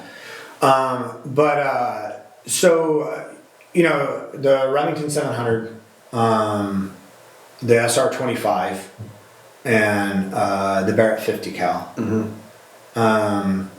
The SEALs, because I went through the SEAL sniper course also. Oh, really? Yeah, the SEALs were using 300 Win Mag. I can't remember the model number, but they were using a 300. They weren't using a 308 or a 7.62, and then they were using the Macmillan Bullpup as their 50 caliber material defense weapon. And I don't know what the Marines were using though. When I was, I mean, we're talking, you know, ancient history now, but I mean, when I was in sniper section, we had the SPR, we had the. See, you were there after I was. So what was the SPR? Special purpose rifle. It was like a designated marksman rifle. It's 5.56. It was basically like an accurarized 5.56. Yeah. Okay. We had those. We had the SRs, the SR-25. We had the Barretts. We had the Remington 700, M24. Yeah, the M24. And then while I was there, we got the 300 Win Mags that came in. Oh, really? Yeah. Those are. Yeah, they're awesome. They are. And they made. I know they were experimenting with the 338, but we didn't have them at the time. Yeah. So they may have them now. Like. When I think we had the very first model of the SR-25s, so we thought they were super cool because, you know, they were suppressed and, and whatnot. But, you know, they were built like an AR, you know, it's an AR system basically for a 308. But imagine an M16 or an M4 without a forward assist. Yep. Right? So did the SRs have did the SR-25s have a forward assist when you? I believe they did. Yes, they did. Right. Yeah. So in the first generation, they did not. So you'd be out there, you know, stalking or whatever, and you know, and if you get sand in there or whatever, and your gun jam, like you're like, ah, and so you'd like pull back, trying to, you know, and you're trying to, you know, stalk and stuff like that. Yeah. But you're also trying to seat the round because you don't have a forward assist. And if you got the gun in a drag bag, I mean, you don't want a round in the chamber as you're crawling around the woods. Yeah. Yeah. Yeah. So yeah, it was super cool because it was, you know, because it was suppressed and just, you know, sleek. They had a forward assist on it, but then as the Army went to the M110, so like Big Army got their version of the SR. Okay. 7.62 semi-automatic sniper rifle, and the 110 did not have a forward assist on it. So like they went. That's what we originally had. They went back, and it's a nightmare. I even asked the guy at the armorer's course. I was like, "Why didn't they put a forward assist on here?" And he had some like bizarre story about how it was like the forward assist was patented, and Reed Knight didn't want to pay for it. I think it was a total bullshit story he was telling, but like he's like, "Oh yeah, because of like copyright infringement." It was horrible because again, like I said, you're sitting there trying to be stealthy, and you gotta like release. Yeah, you gotta release it. Trying to, you're just trying to do it in increments so you keep it as quiet as you can. Yeah, I remember all that. What do you think of the Mark 18? I mean, that was just like the M4 that we were using. Talk about weapon selection in foreign countries. Would you use local or your own weapons? Weapon selection in foreign countries. I mean, I would just use a Kalashnikov and a Glock if I had the chance. Someone's asking, have you heard of the anime Legends of the Galactic Heroes? No, I haven't heard of that one. I'll look it up though.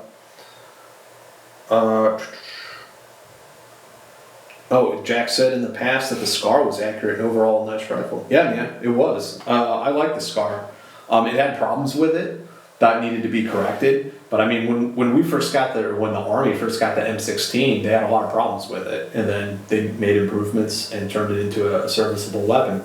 So, I mean, I think we should have kept the SCAR. It had, there are a lot of good things going for it. They should have continued to improve it. And, but it seems like that whole program pretty much fell by the wayside. I never shot a SCAR. Nolan, what do you mean weapon selection foreign or your own weapons? Like nobody can take their own weapons into. There is a way to do it though. Not legally. I'm not saying you can't take it. I've heard of guys taking their personally owned weapons and putting them on the company property books.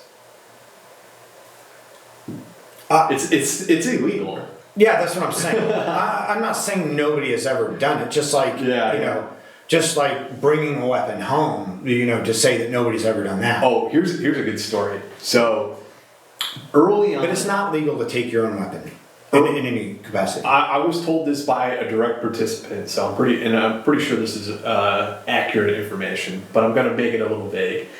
Early on in the war on terror, like first deployments overseas, okay, a special operations unit was deployed to the Middle East, and all of these guys thought like they'd never been deployed before, so they're all thinking they're going into like World War III, right? They're thinking it's going to be like the Grozny siege or something. Like they have all sorts of apocalyptic ideas of what they're going into, so they all went out and they bought their own handguns because in this unit there were. Not everyone had a handgun. Yeah. Not everyone had a pistol. There were just a couple, here and there.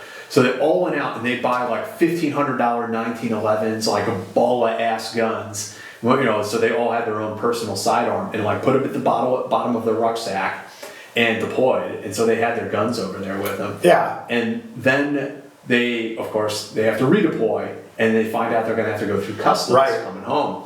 So I'm told that there is a desert out in this country, a specific place, where they all went out, like a whole platoon of guys, and buried their like $1,500 1911s. And if you knew where that place was, you could probably go and dig up some pretty fucking awesome guns. I believe that. And then they probably all cried when customs was just like a cursory check. I don't know how hardcore they got. I've seen it go both ways. But like it's not. So we're not saying that it can't be done, but legally, no organization is going to approve of that. Alex says he recently finished listening to the book Cold Zero by Christopher Whitcomb. He was a sniper on the FBI's hostage rescue team, and they predominantly used the Remington 700 as outlined in the book. Yeah, I read that book when it first came out. I think it was before I joined the Army. I think I was in high school. It's pretty cool. Okay, Nolan.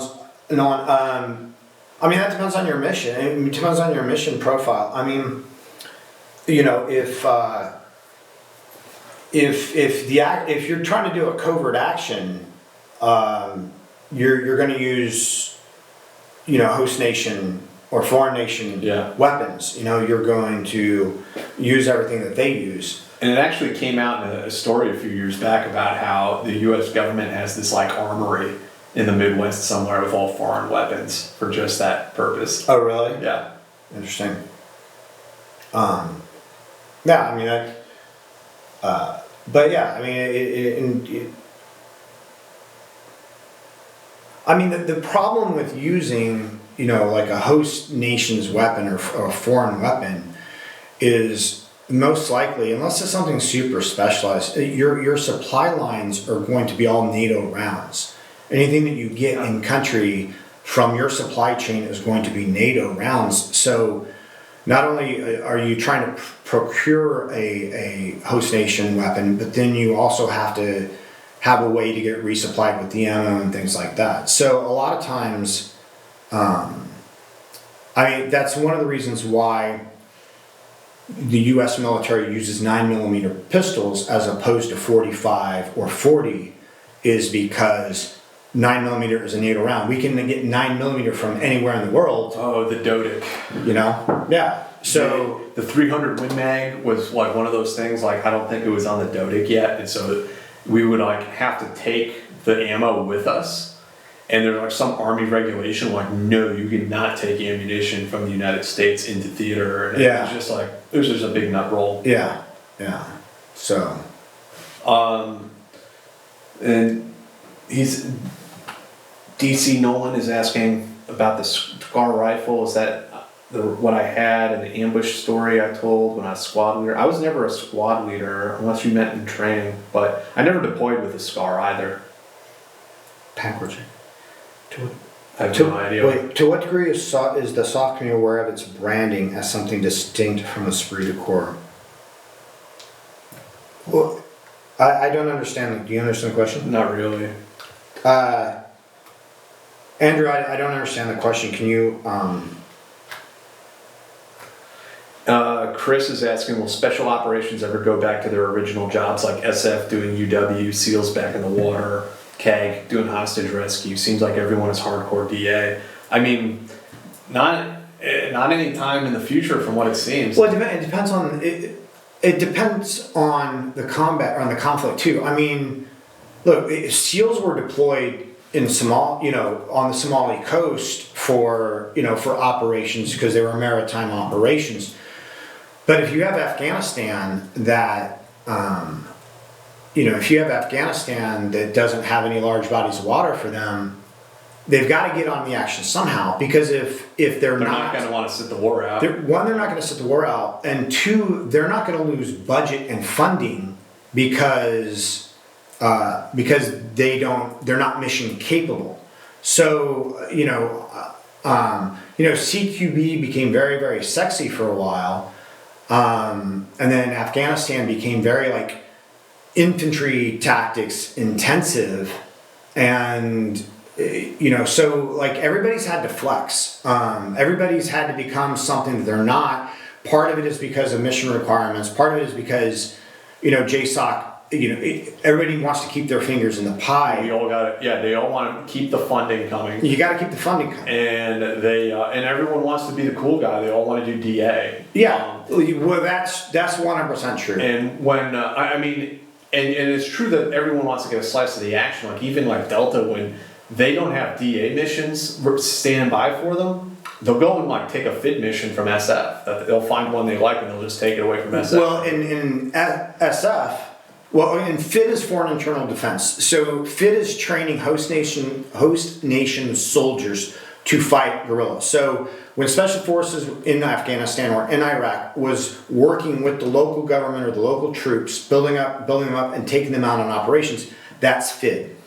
But SF in Afghanistan, even though it was a FID-rich environment, SF did not want to do FID. Because there was plenty of direct action, which is the sexiest. That's the cool thing. Direct action is cool. So it was hard a lot of times for these commands to get these A teams to take over a FID mission because they wanted to go kick indoors. Because kicking indoors is more fun than training troops on mortar rounds. And Steve saying, I think Nolan's referring to the ambush that got you investigated for almost killing friendly forces. That was in Afghanistan, man. That was an SR-25. That was before the SCAR. We didn't even have it back then. Would you guys say it's better to have region and cultural specific SOF teams to keep things as they are? Well, that's another thing too, is that SF is designed so that you do have different groups assigned to different regions of the world, so that they're matched up with their languages that they're trained in, and that they do develop that sort of like cultural, geopolitical knowledge because they're operating in the same place over and over again. But the war drew everyone into the Middle East. I mean, you have fucking first group deploying to Iraq. You have seventh group deploying to Afghanistan. And like, I'm not saying those are like bad groups or something like that, but I mean, it's also the war sucked up so much resources that, I mean, it's like, thank God that they were able to deploy, because like otherwise fifth group would be just like tapped out, exhausted and destroyed. Yeah. Because there's so much work going on. Right, yeah. I think the only, I mean, I'm just going to say this, and I mean, I might be laying hate. Be real. I Be don't real, know. Dave. Be real. I'm just going to, in answer to this question, sorry guys,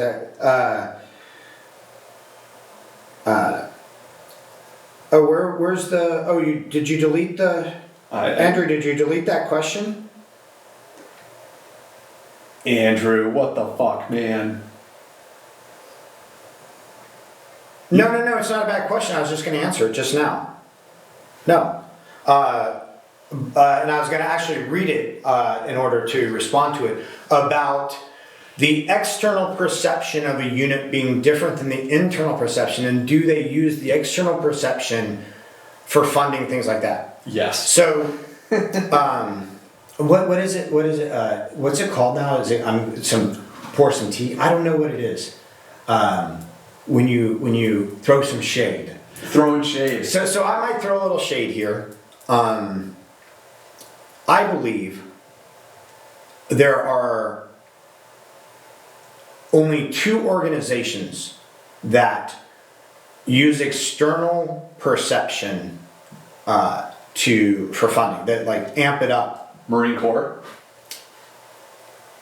Well, first off, what is the number one unit that cultivates its external perception, how people see them? Oh man, that's a tough. I know, right? Tough one. I'll give you. They're in the media all the time, right? They get book deals the second they get out of the military. Yeah. They have movies every 6 months. You got it. There's like 55 podcasts about them. Mm-hmm. They tell you need to wake up at 4 a.m.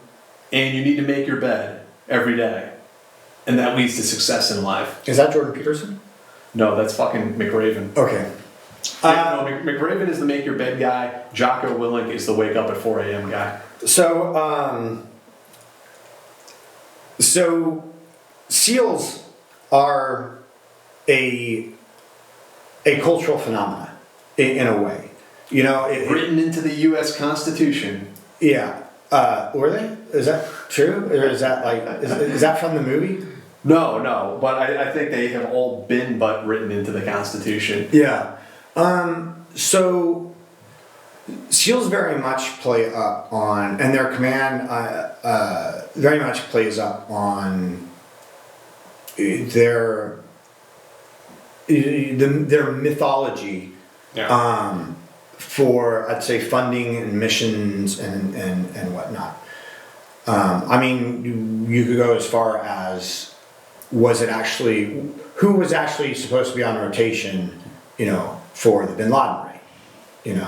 I don't know, but I've heard that maybe it wasn't supposed to be them, and McRaven may have, Well, I mean, McRaven gave him a wink and a nod. McRaven was giving it to them. Yeah. I mean, he was giving it to his boys. And I think Red Squadron got selected because of the rotation issue. That it was like their time to be back in the States. Yeah. I believe that's how that went down. So I don't know, because I don't have first-hand knowledge. So I will say SEALs. Now I'm not.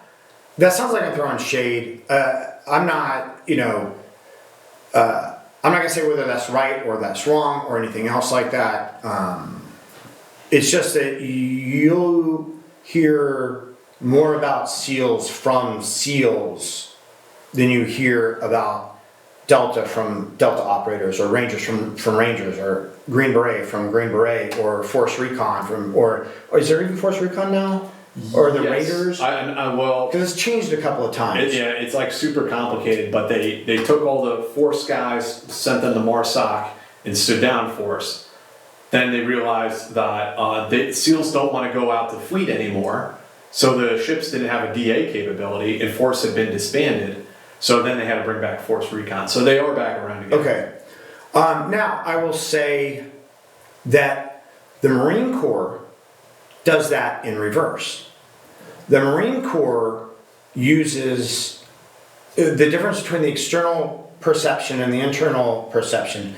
The Marine Corps turns down so much money and so much opportunity because of the pride, the esprit de corps, that the idea that every Marine is elite, which means that for a long time, and I don't know what it's like now, but for a long time, Force Recon, who is an incredibly skilled outfit, incredibly skilled, and never got near as much credit as they deserve.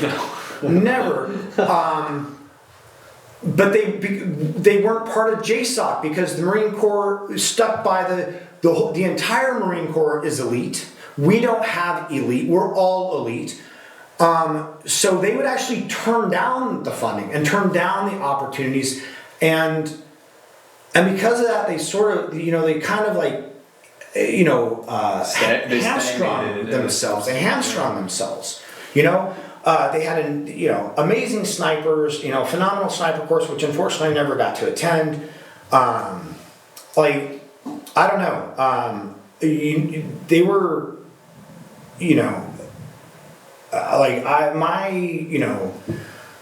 my respect for the Marine Corps, and I was a Marine Corps reservist for 1 year. I'm not saying this because I was a Marine, because I honestly don't. And it's not that I don't consider myself a Marine. I don't feel worthy of, saying that I was a Marine, because I really didn't spend that much time in it, So it's not, I don't want to be like, yeah, I was Marines, because I didn't do all the hard shit that all the guys did. So, but my respect for them and my respect for Force Recon, was just immense. And they were just, same with Anglo-Co, they were just informed. And honestly, even Battalion Recon, I'm not trying to shortcut it, but I'm just saying that. That they were shortchanged for a long time. Yeah, for a long time. And maybe they still are. Yeah. I know there's still those consternations and complaints about things. Yeah. Yeah. So that's my thing. But the SEALs have just blown this total mythology. But see, they've been like that. It was, when was it? Was it 88, 89, the movie with Charlie Sheen? Yeah. 90, that kind of started it off, and then I don't know. But I think that also it needs to be said that there is a mythology around special operations as a whole. Well, I agree with that. And it is to the point, it's so ridiculous that we now have ridiculously high expectations of SOF, both in terms of their unit capabilities and their professional conduct, almost to the point that it's unrealistic. We have unrealistic expectations. We think these guys can do no wrong. They always get it right. They always have the right answer. They blow down the door here. They put nice clean headshots in Dave and Jack's forehead. No civilians get hurt, and everyone's back home in time for hot sandwiches. And that's just not the reality of special forces or special operations. So I worry that because of all the media fanfare and everything, that we have as a country, not me and you personally, but as a nation, we have unrealistic expectations of what these guys can do. Well, we have unrealistic expectations of police officers too. I know that I remember hearing about a shooting that some guy who was kind of crazed came after a police officer with a roofing trowel or whatever, and the officer killed him. And people are like, well, why didn't you just shoot him in the knee? I honestly, I don't think we need a draft for the military. I think we need a draft for the police force. I think that everybody should have to be a cop for 2 years before they get to talk shit about cops. Because I think cops are put in far more questionable situations than your average soldier. I think that's true. Absolutely. That people don't understand that even if the assailant is unarmed, if they are able to take the police officer's weapon from them, there's no telling how many people they might kill with it. So, like, every time somebody attacks a cop, even if they don't have something in their hands, it has a lethal potential. So, and I'm not saying that cops should just be free to shoot whoever they want. I'm just saying that I think that everybody should have to be a cop for 2 years before they have right. It's definitely something like we need to take a real hard look at, because yeah, we do have unrealistic expectations. There's also police corruption. It's a thing, and like, but we don't have like everything else nowadays. Like, we're unable to have mature conversations about it. And like, actually, like, you know, these people are like, oh yeah, cops are assholes, cops are evil. Like, come on, dude, this isn't a cartoon. Like, let's take a real look at what's going on. You know, if somebody is shot, let's take, or let's even take a broader look at the statistics over a long period of time. Like, why are these things happening? Right. Why do they happen? Is there a way that we can avoid it? Is it a training issue? Is it an equipment issue? Or are there larger cultural issues at play? And maybe the police can't fucking solve every single problem in America. You know, it's not the cops' fault that we have homelessness, we have drug abuse, we have domestic violence. Like, dude, the police didn't invent this shit just for job security. Well, and the other thing is like, if you look at, was it Eric Garner out in Baltimore? Was that the gentleman's name? The guy who there was a chokehold put on him? Yeah. Now, is that yeah, I'm not sure. Now, here's the thing, is it, you know, I mean, for somebody who's never tried to detain a person, like, it's easy to say they did it wrong, but it's hard to detain a person. Now, I don't want to talk about, like, I don't want to get into the politics of that whole thing, but let's just talk about why they were there. They were there because the city council or whomever it was passed a law or an ordinance saying that people cannot sell loosies, they cannot sell single cigarettes. So you can say that the police, you know, the police didn't have to kill him over this. But the thing is that every law that you have, every single law that you have, speeding, everything, could potentially lead to the death of the person breaking the law. If they, you know, so every time lawmakers pass a law, they have to keep in mind that whatever passing, whatever we're asking our police to enforce could escalate to, you know, this level. And people don't take a realistic look at that. You know, it's easy to blame the cops. And again, the cops aren't always blameless. But it's easier to blame them than it is to look at the lawmakers and go, hey, stop passing these stupid laws. Yeah, like, is it really worth going and like hassling somebody who's selling loosies on a sidewalk? Right. What do we get out of that? Right. And yeah, I mean, like any kind of, you know, people who are in service to their country, I mean, we give these people a badge and a gun. Minimal training. Honestly, I mean, unfortunately. And we send them out there to be law enforcement officers. And I mean, they're working in our name. Right. So right. I don't know, these people who just like straight up hate cops, it's like, well, then why the fuck are we putting them in charge of us like this, giving them this power over us? There's a reason why. Right. There is a reason why. Right. I don't know. Anyway, anything else? In both your opinions in military sniper competitions, which Spec Ops unit performs the best and scores the highest? Depends what competition. Actually, the SEALs very rarely compete in those competitions. Like, they don't like them for whatever reason. I've actually never competed in sniper competition, so I don't know. I mean, the Marines do well. The Rangers, I don't know. I mean, if you want to look at, you can go look at the International Sniper course, or the International Sniper competition on Fort Benning they have every year, and there are a variety of American and foreign sniper units represented there, and we usually do pretty good. I mean, I think the Rangers have done very well, but I'd have to go and look too. I mean, go take a look and see who wins year to year. Yeah. Sean, my opinion on SEAL teams. And that was when Dave threw caution to the wind and kept it real. No. No, I know some phenomenal SEALs. Like just solid dudes, awesome, operators. Yeah. It's one of those things where like there are outstanding SEALs, they're great dudes. It's if we're to look at like the negative aspect of it, like I think it's a cultural issue. I'm not a fan of the culture, if that's fair to say.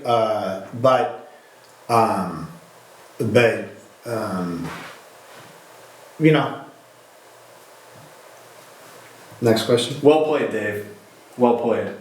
What pros and cons of working with foreign troops? For example, TF Black, later TF Knight. I like it about the color codes. TF Gold for SEALs, TF Maroon for SFSG. Well, I mean, working with foreign troops is like maybe the most challenging mission that you'll have as a special operations. Yeah, I mean, you really learn that cultures are very different. I mean, and I don't just mean what we eat, how we pray, but really how we think. Like one of the things that I recognize is that in the West we really do not know, and I think we're losing this unfortunately because we're losing sort of classical education, but we really do not know how much we benefit from the Greco-Roman, the whole sort of logic, the practice of logic. How our minds are trained from an early age to organize things and things like that.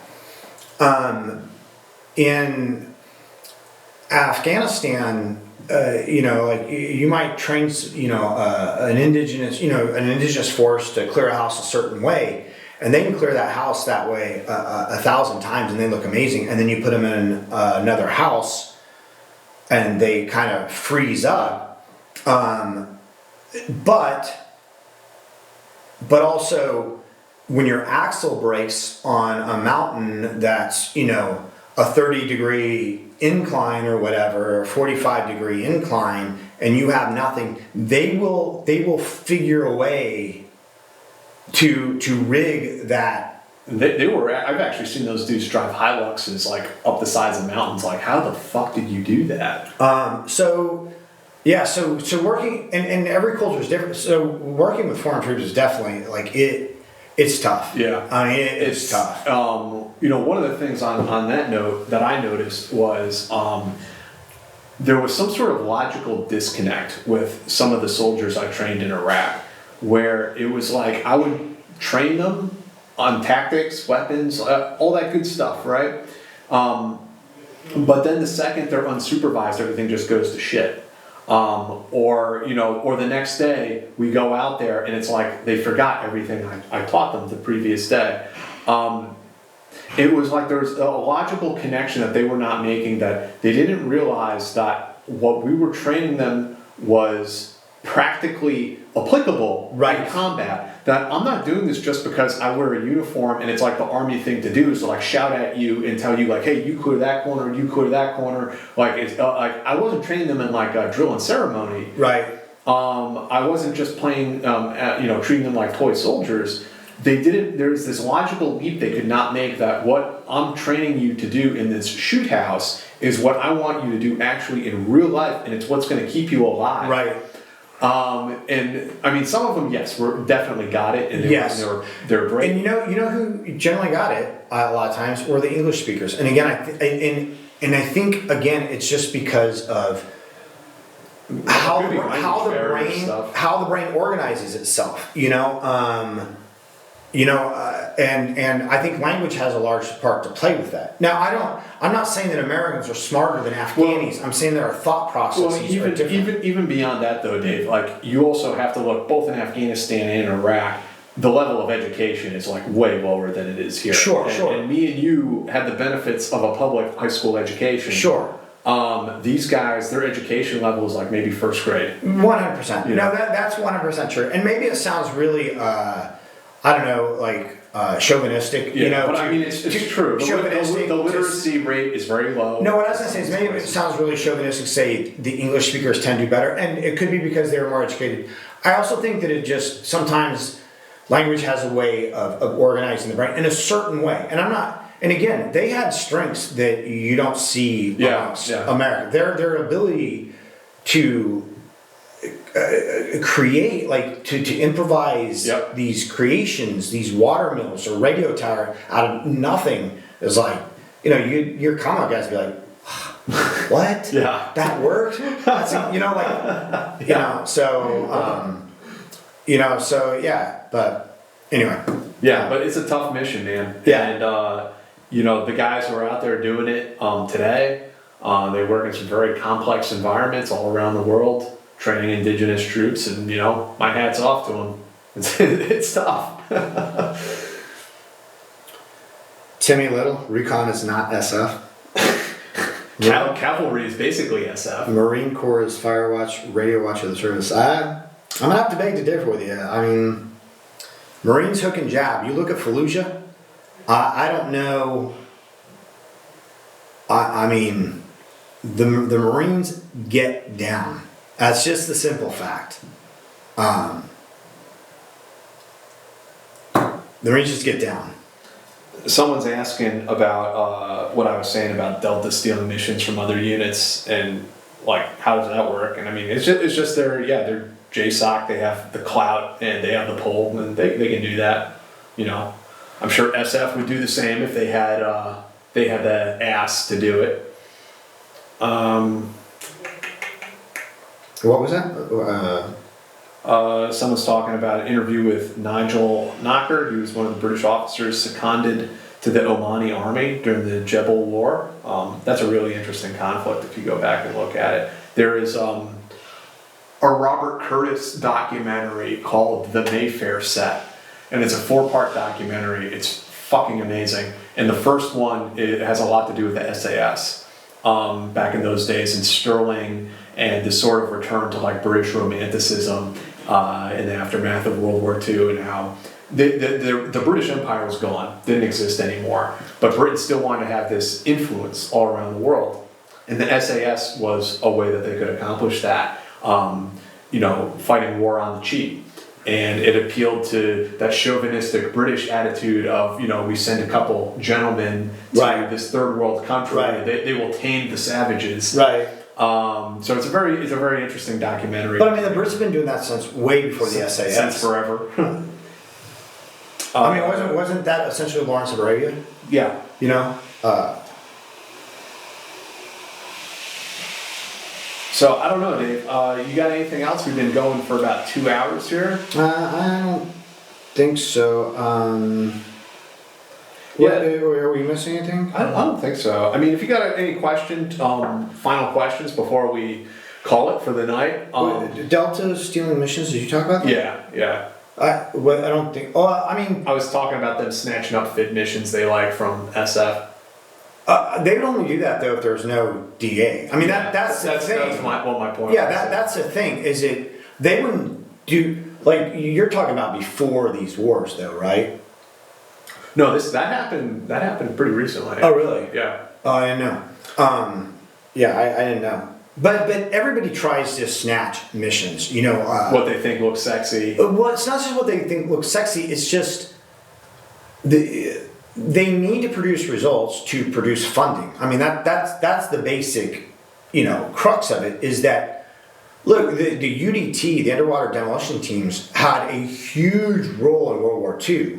And then you get to Vietnam, and there's no real role for them. So what do? Riverine ops. Riverine ops, right? And then riverine ops are kind of slow. So it's like what is it like? What was it like? 2 steps on ground on the land. Like they have this. We operate within a 5K or the littoral area. Yeah. You know, and you know, and the thing is, because how do you justify your unit if you know, if the Rangers were just doing patrolling, well, you know, patrolling and airfield seizures, how do you justify that?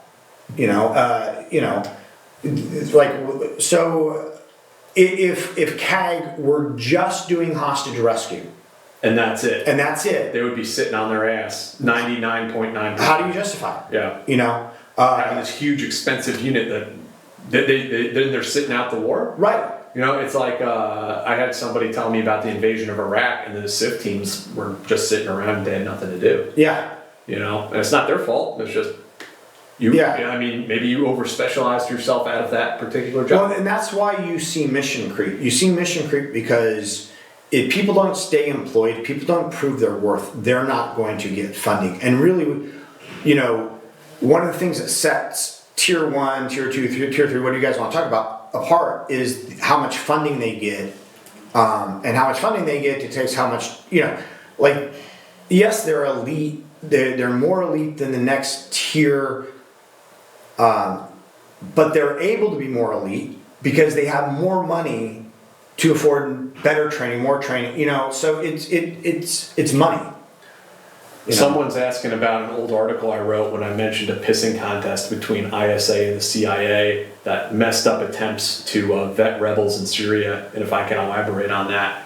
And I mean, I don't know if I would go quite as far as to call it a pissing contest, but what happened was we had people operating in a adjacent company, or we actually had one person at the time operating in an adjacent country to Syria, and they were trying to vet rebels and potential assets inside Syria. And what happened was that gentleman tried to recruit an asset that the CIA wanted to recruit. Okay. So now you have Army intelligence trying to recruit somebody the CIA wants. But the guy didn't know this at the time. He was working in like one of these he was working as a contractor. The technical term, I believe what he was operating under was called ACCN. It's an alternate compensatory control measures. And it just means you have little cells of contractors. And if one gets compromised, you cut them loose. But they're all working for the same operation, right? It's just a way to compartmentalize your operation. But anyway, he didn't know that the agency wanted this asset, right? So he's trying to pitch this dude, trying to recruit him, and all of a sudden he realizes he's got the place he's staying at, his wherever his safe house was being monitored. There were people watching it. He was getting followed around town, and he was like, "Fuck, what's going on, man?" And he thought it was like Mossad or somebody. He wasn't worried it was risk to his life. Yeah. But he's like, "Oh, foreign intelligence services following me." Sure. And so he went, and eventually he found out that, it was the agency, it was the CIA that was watching him, watching an Army intel guy, one of ours. And the agency actually stirred up a bunch of shit with the State Department and got him kicked out of country so that they could go and recruit the asset. Really? Yeah. Who was the asset? Or what was the role of the asset? Who were they? Syrian military. Military? Yeah. He was not at that time an asset. He was someone we were trying to pitch. Right. Was he like a big time officer, or was he? He was an officer, yeah, mid-level. I mean, it's always hard to say, right? What's a tactical level asset versus what's a strategic level asset? The only reason why I even say that much about him is he's deceased now. He was killed in the war, unfortunately. But yeah, that's just one of those spy games that we get into. I mean, look, our people don't, people hold their secrets tight, and the CIA is known for being like a fucking scorned lover.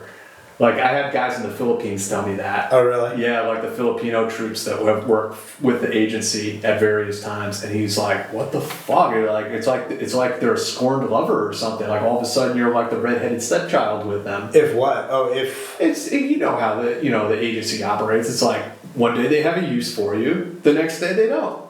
If they have a use for you, the Burnham kidnapping in the Philippines, all of a sudden, they're getting brand new M4s and nods and stuff for the counter-terrorist dudes in the Philippines. And I'm like, whoa, fuck. But he's like, they own you. Right. You work for them. Yeah. So yeah, the scorned lover. I always remember that when he told me that. I mean, I think that's true. I think that's true of any sort of human service, is that, I mean, they're mercenary. You know, they're basically like attorneys. You know what I mean? I mean, they really are. It's like you have a value.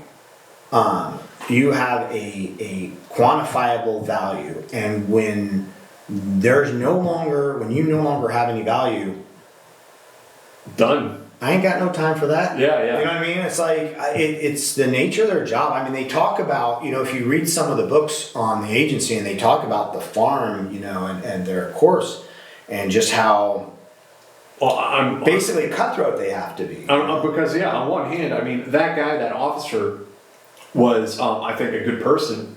But as an intelligence collector, you're going to be rubbing shoulders with really bad people that you can't trust. And you have to keep in mind that they are an asset and they're not your friend. You know, some of them you can be friendly with because it's like an engineer in Baghdad. Right. He's cool, man. But there are other people like, oh, that motherfucker might shoot you in the back. Well, it's not only that, it's that you want something from him. You've either been told to get something from him, or you've identified and you've told other people what you can get from him. Now that it's there, now let's say you get friendly with this person, right? You make promises to your chain of command or whomever it is that we got this guy, blah, blah, blah, you know, we got on payments, and then he gets scared. Well, now you've got to go in and use another method, other leverage, whether it's blackmail or what, you know, whatever it is, to still get that person to comply. So are you going to blackmail a friend? You know, are you going to? You know what I mean? I mean, you know, go all Donnie Brasco and.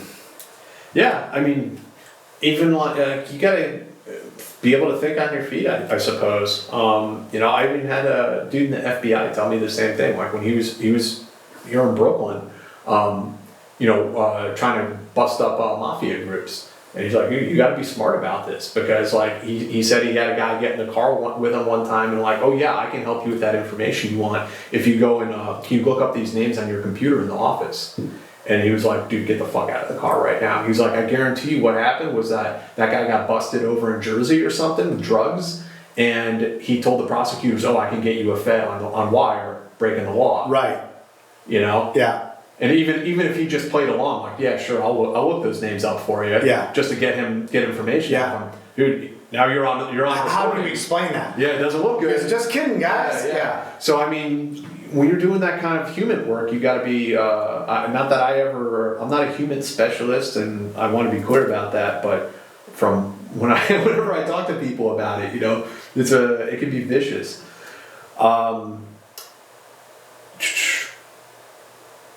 What's your opinion about special access programs like the stealth helicopter? Like, dude, I mean, it's cool. I don't know. Yeah, I mean, they kept that one definitely on the down low, and you know, if that helicopter hadn't crashed in Abbottabad, it would still be secret. I mean, they never would have revealed that those things even fucking existed. And that's the only reason why we know about it. It's because they had that crash landing. So, yeah, it's cool. Hey, Nolan, good luck on your selection, man. Where's he? He said he's going to the Royal Marines? Yeah, Royal Marines. They have the longest infantry training in the world, as far as like infantry training course. Yeah. So I think that's about a wrap for tonight. Thanks for all your questions, all you guys coming and hanging out with us. And I would be neglectful if I didn't mention, please make sure that you subscribe to our channel. Please hit the bell notification so that you get notified when we're live. It seems like we're settling in, as far as scheduling, like we're settling in Thursdays. See, here's the problem, is I can't drink on Thursdays. Because you have work. You work nights, so right after this. Yeah, I can't work on Thursdays. Yeah, and so, I mean, maybe we can do an occasional Friday night. Yeah. Just so we can, like, tear it up. Yeah, thanks guys. Please subscribe. Hey, you know, if there was something good in this and you know people who you think might like it, please share it. That would really help us. Yeah. YouTube obviously is not going to recommend us to anybody. Because we're just two bros in a dungeon. Yeah. And not a BDSM dungeon, but like a Dungeons and Dragons dungeon. I think that we should clarify that because that could get us an entirely different audience, and we would have to change. Maybe we'll meet some nice people, Dave. I'm not saying we're not. Don't exclude. I'm not. I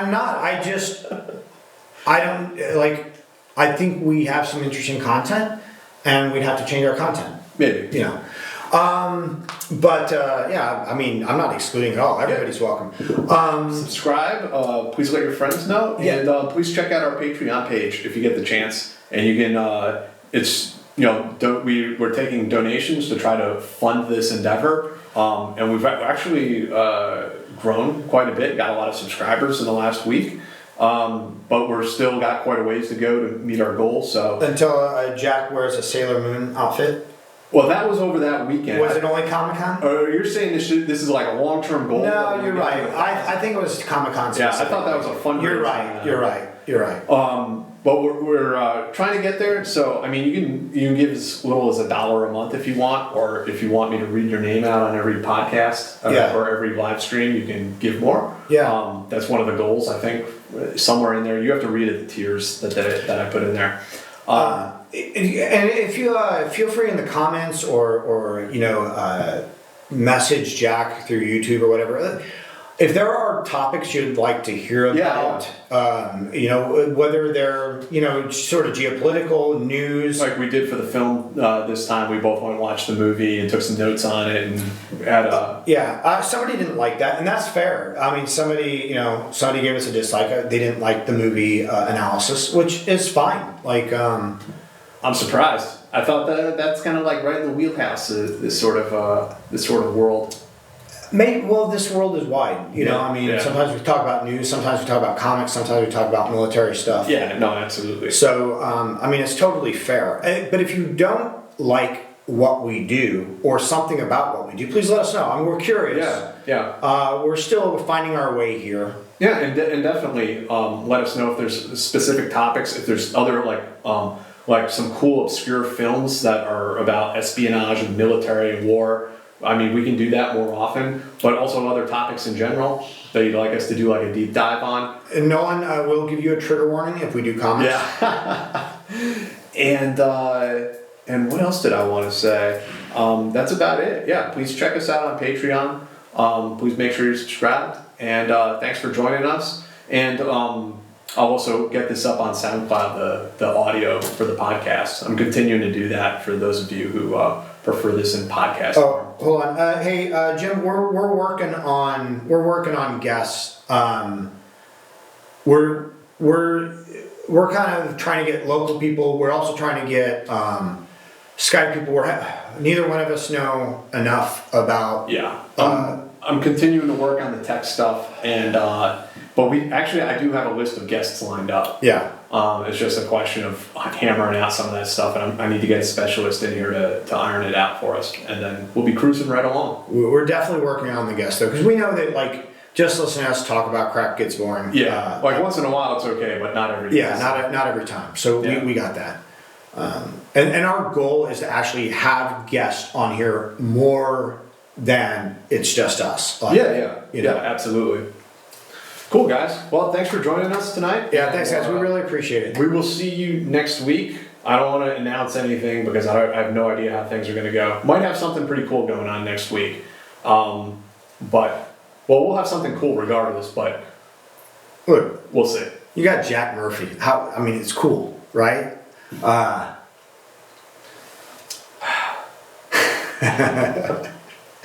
God, so cheesy.